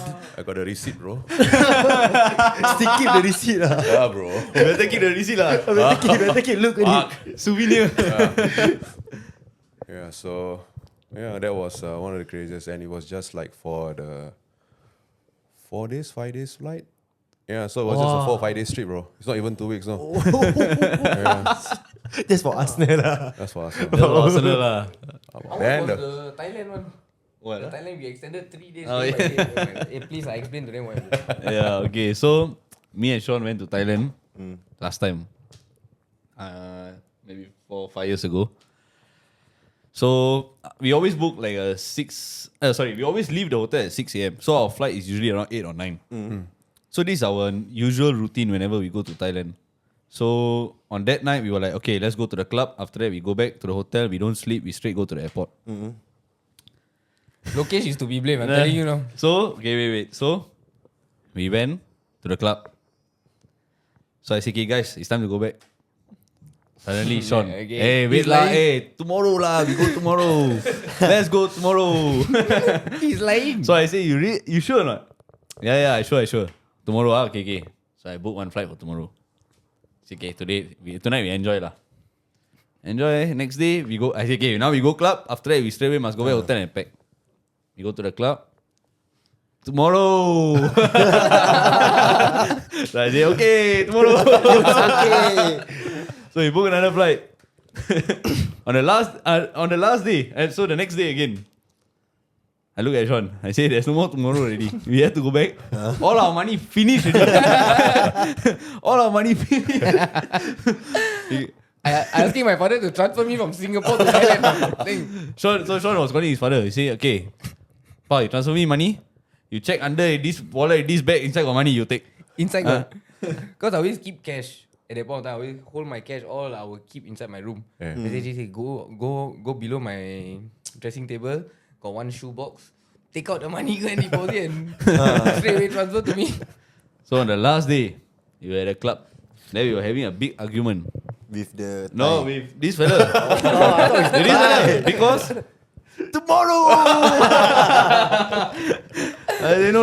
I said, I cannot really. No money. I cannot drink anymore.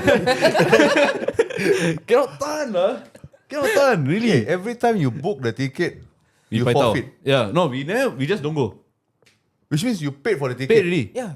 We pay for ticket already. Then after that, the hotel that we book, we extend one day by day.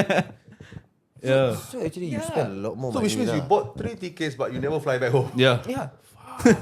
Then the last day really, I think it was at 6 p.m. in the evening. Yeah. I was in his room. We were lying down. We were already too shacked out already. Really too shacked out already. This was the 7th day. No? The 7th day over there. Okay. I tell Lokesh, please, I need to go home.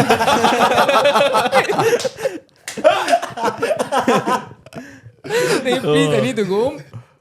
Book the earliest flight. And that's what we did. We checked the earliest flight. We booked instantly. We check out and fuck off. We left the hotel. We didn't even bother to wait for one more day. Cannot take it already. That was at the peak lah. That was at the peak. So, how long was the trip supposed to be for? 4 days. 4 days or 5 4 days. days, 3 nights. Yeah.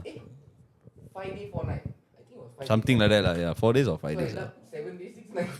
So why didn't you guys just took the 7 days instead?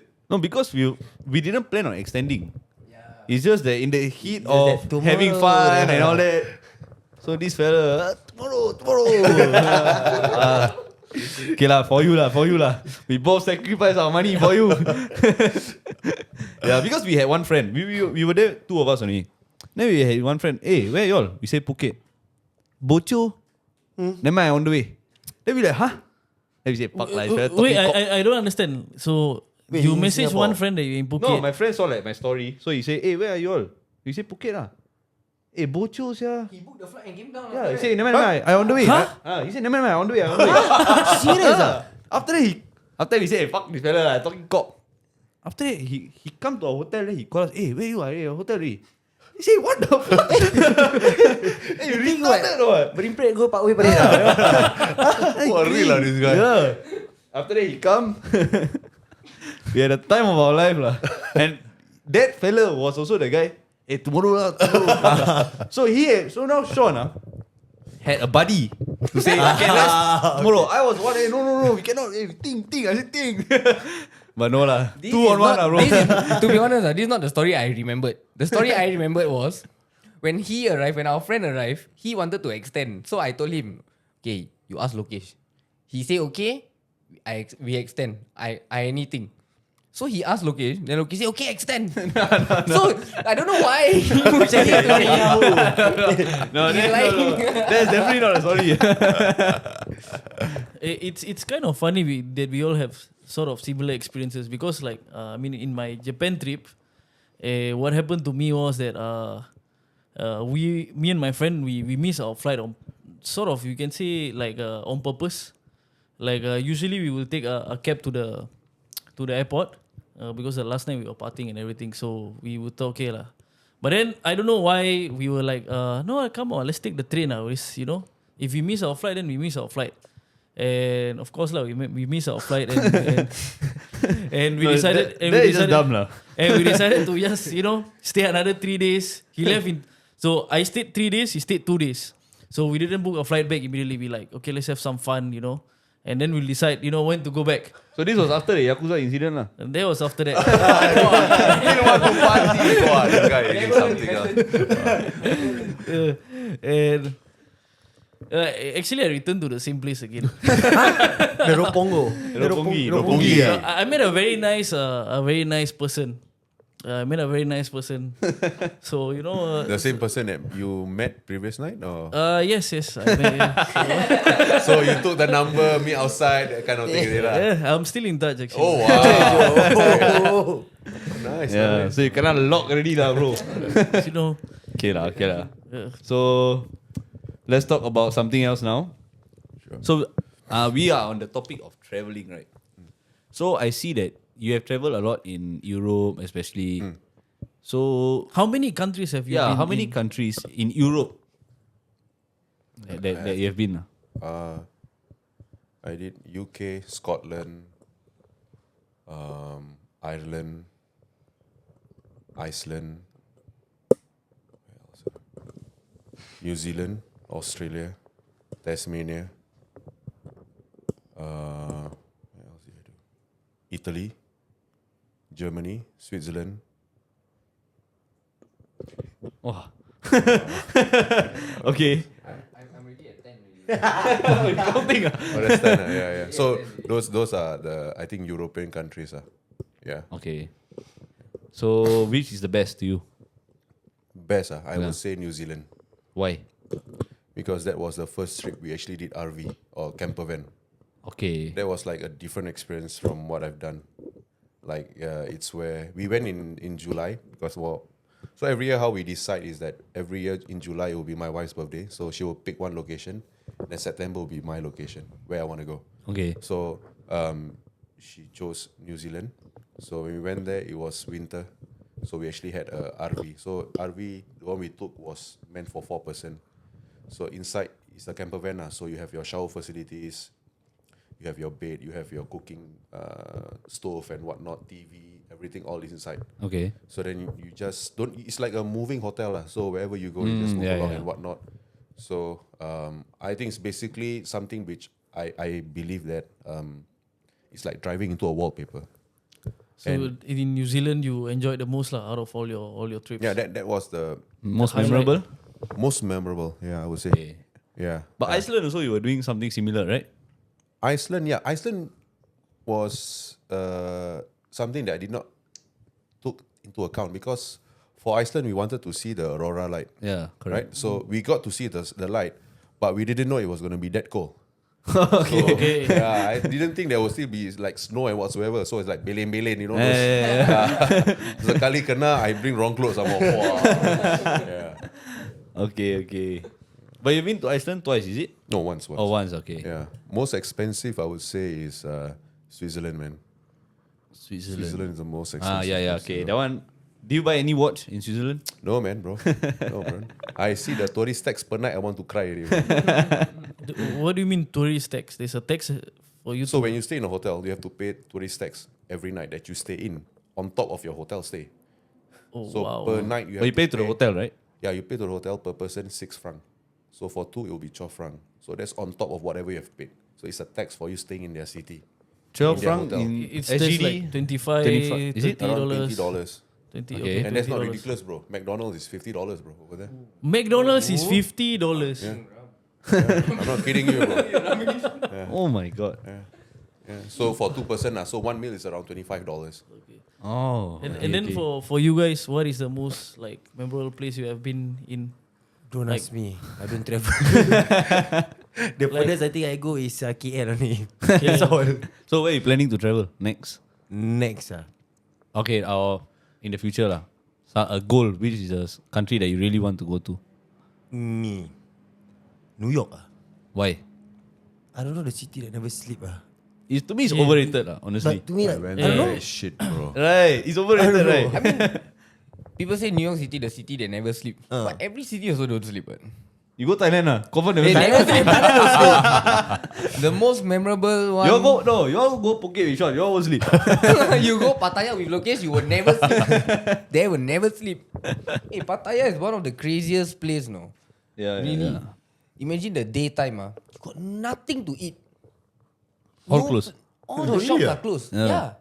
Over there I mean, only our area lah, we were staying exactly at the party, like walking the street, party right? lorong there. Yeah. So that whole place closed, only 7-Eleven. So me and this guy will wake up at 7-Eleven. We go 7-Eleven. Lunch, 7-Eleven. All our money is only for drinking, no. Okay lah. All our money is for drinking. After that, we will go 7-Eleven, we buy a $1 sandwich. Hey, wow, damn full shiok. lah, full. But actually they're hungry.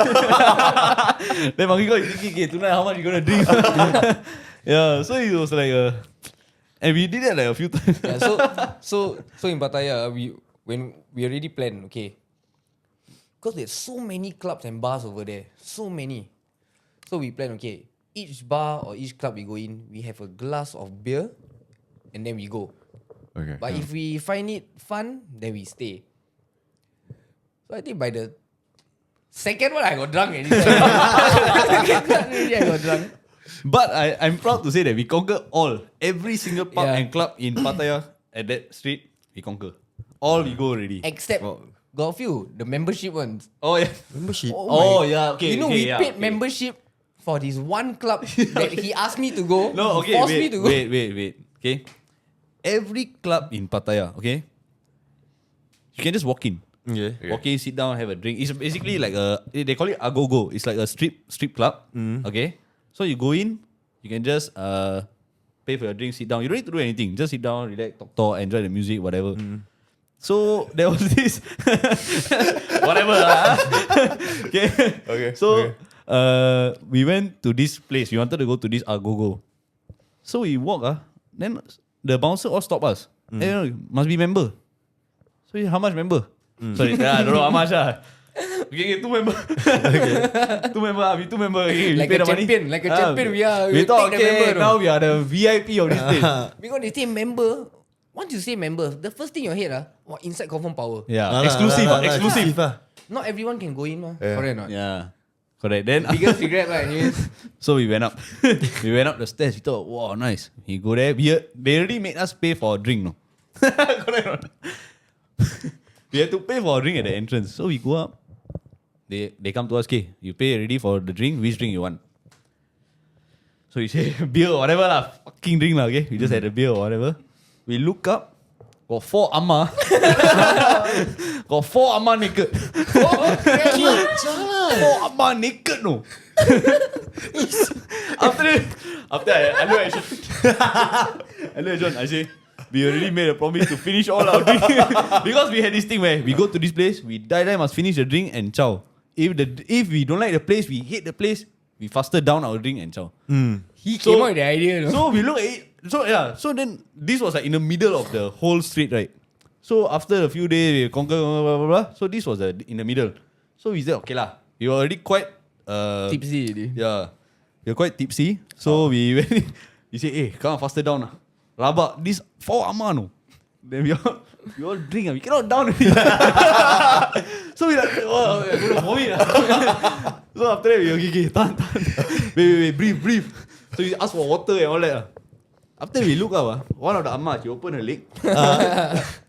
She take out this razor blade with a string. Okay. So as she pulls the string, there's razor blade. So she just pulling the fucking razor blade lah. Just pulling all the razor blade coming out, no. Then we all like, I look at Sean, we need to down. We need to drink. Then after another amma lying down on the stage, lying down on the stage, she put the blow pipe inside her she pussy. playing dart. Then she asked one of the customer to hold a balloon. Then she flex her pussy. The dart shoot the balloon. She can aim, no. Target what? Yeah. This is the most speechless I ever been in my life. Like, After that, No, it's true. I can confirm. yeah. You have seen ping pong shows, right? Yes, Yeah. yeah. But we didn't know it's a ping pong show. That's the problem. We saw goldfish also came out. Yeah, correct. Yeah, that was another time, right? We went. The recent Thailand. Yeah, the recent one we went. Oh, there was this show called Fucking Show. So we like, okay lah, let's see the fucking show lah. Okay. So what happened was, there was this lady who came out from the back of the stage. And another guy followed behind her wearing a robe. So he took off the robe. And his cock was fucking big. But I swear the cock really looks like a... It's a fake cock. We thought it's a fake cock. Okay, But it is fake, what? big Local guy. It's a local guy over there in Thailand. Wait, Big but as in it big. looks Chinese, The width big or is it long? Both. It's big and long. Yeah. It looks like a bloody It looks rocket. like it looks like a fake cock. But it's a real cock. I tell you, it was like this, like literally like this. I don't think you This have long. to... Really. Yeah. Damn disgusting. So it wasn't that big lah. It was that big one. Oh, go inside the girl pussy. Yeah, it's not that big. It's not that big. I don't know how I remember it was. I think maybe I think you were drunk lah, bro. I got phobia. I think you're fantasizing. Yeah. So he just fought the girl on stage basically. And the moves that we saw that he did, right, is some moves that we didn't know. Could be real lah. Unusual one. Unusual moves lah. So like basically one of the moves was the girl was holding the pole or some shit like that, and the girl just helicopter lah on him. Just helicopter. Then he also helicopter. Okay. Yeah, Wait. Helicopter standing up. Doggy also he helicopter. Doggy helicopter. Doggy also he helicopter. He handstand fuck the girl or don't know He what. stole or all. handstand? Yeah, he handstand. Then the girl on the pole or like up the pole. I don't know lah. Then like he handstand and fuck the girl. All these fucking weird shit lah. He is more fit than anyone in the gym I ever seen. Yeah. Definitely, bro. Calisthenics, calisthenics. You got that shake or not? He damn No, crazy. he's not that big. It's not big, but I think he's fit, bro. Yeah. I mean, if you can do that, I mean, wow. I can't do that, man. But he's skinny, you know. Yeah, he's like a He's like- skinny, lean kind of. Lean lah. Yeah. The girl? Big size, small size, petite size? Normal size lah. I don't know. To me, she was fat lah. No lah, she Fat. wasn't. Fat and If ugly. petite, okay If lah. the cock you see like that big, confirm you see the girl also fat ma. That's how drunk you are. He's got real like. I don't know. No, but Animal if you big. can turn like cartwheel. Yeah, I don't know how you do. But I swear it was Wheel bigger of than Fortune horse. there. Yeah, like Wheel of Fortune. But his cock is inside the girl lah. Yeah. But it was bigger than a horse one. It wasn't lah. It was to me. It wasn't. I think I'm traumatized already. I was traumatized. Yeah, but that was basically some of the shows we went lah. I mean, that was a 3-minute part of a whole schedule of shows. So yeah, 3 minutes you see them fucking lah. yeah, 3 minutes lah. See them fucking. You- And you know what's the best part? Not? Me, Sean, and my wife. We were watching. Then you're like, what the fuck? Yeah, because actually we just thought it's a normal ping pong show. We didn't know that they got this kind of schedules and all that. Because usually it's normal show, man. They just take out the razor blade or they shoot the sun, all that kind of thing lah. Yeah, but we didn't know it's yeah. It was an experience to remember. Yeah, definitely will not go again. Yeah, I mean those people that like this then Please, up to you lah. if you're willing to throw your money on something which is nonsensical, please go ahead. Yeah. Ping pong show is waiting at Thailand. Yeah, waiting for you guys only. Only. Okay, yeah. So I think Okay, it's time we end the up. episode. Okay, so Sheikh, do you have anything to say about your gym and stuff like that? Okay, what is the one advice Yeah, I think for advice. guys out there is like going to gym? Like they trying to grow big. Or not only going to gym, like any advice for people out any there advice? who, let's say, they want to be potential, like, you know, open up a business or just in fitness wise. What is your advice to them? Okay, I mean, basically, even for me, I did a lot of trial and error. I had made mistakes. So I guess experience will be your best teacher. But again, for me, what I did best was I actually engaged a business consultant. It's not the cheapest. But with that, I actually had a direction of how I'm supposed to go in terms of building a business, setting up an entity, you know, how to go about retaining clients, you know, getting more members and whatnot. So I would say personally is that to actually have a mentor, someone with experience running a business for you to actually learn. Because at the end of the day, businesses are almost identical. It's just the kind of services that you provide. So it's best you actually have a bit of knowledge, you know, in whatever you're doing. But of course, with every business, there's always risk. So again, you have to know how to minimize your risk and also how to expand as much as possible in terms of rewards. Yeah, so it's a building process lah for that. Okay, so first will be experience is key. Always be willing to try out and be willing to take risks, but also be able to minimize your risk as much Yeah, as of course, possible. definitely. And third of all will be, you know, have a mentor. Yes, And correct. by probably contacting business consultants to also help you, support you in taking your idea to the next level. Am I correct? Yeah, you can take business consultants, friends, or even, you know, person whom you know is doing well in businesses. I mean, you have people all around you. You know, I'm pretty And- sure they and- are more than happy to share their knowledge. And what is the next step for you and perhaps No Excuses, your outlet? What is the next step going forward? What are your plans for the future? So basically for us, again, like I said, we basically have copied the formula for AF, which I think is one of the best in the market at the moment, which is to actually maximize and the quota number of members, right? So with that itself, you actually can see the number of growth in terms of how much you're going to be able to make in a month on a monthly basis. And then from then on, once you have capped the number of members you can have, the next stage is to actually open up a second outlet, because then you can no longer, you know, in-house any more number of members, which means you reach a limit. It's the same with Anytime Fitness Okay. in that sense. Could you perhaps share also some of your like the memberships at your gym or anything you wanna share to the viewers as well? I mean, basically for us, we are situated in the east. So if let's say you guys are, residing in Kembangan or Bedok, if you guys are looking for a space which is, not filled up with people, where you actually have your own space to work out without, people hogging the machines and whatnot. If you're looking for a different kind of space, you can always check us out. Our membership ranges between $148 to $118 depending on the number of months that you're signing up the membership for. Yeah. What are your socials of your No Excuses SG No Excuses SG? And for Instagram. you also provide some personal training as well? we do provide personal training. Again, if you guys are ever interested, you can always come down and we can do a consultation first.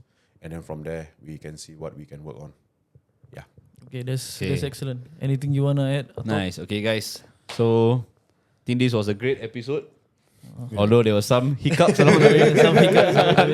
Yeah, there were some hiccups, but it's fine because it's still a good experience. We learned a lot today. Yeah. We had some fun moments. We laughed. And I think that's what podcasting is all about, basically. Yeah. Yeah. I think Sean gotta, you gotta tell our viewers to Yeah. like and share. So guys, before we end this off, don't forget, once again, subscribe to our YouTube channel, follow our Instagram, TikTok, and also Spotify. We'll see you all in the next episode. So thank you guys very much for the second episode of Light Table Talk. Thank you very Thank much. you very much. Bye. Okay.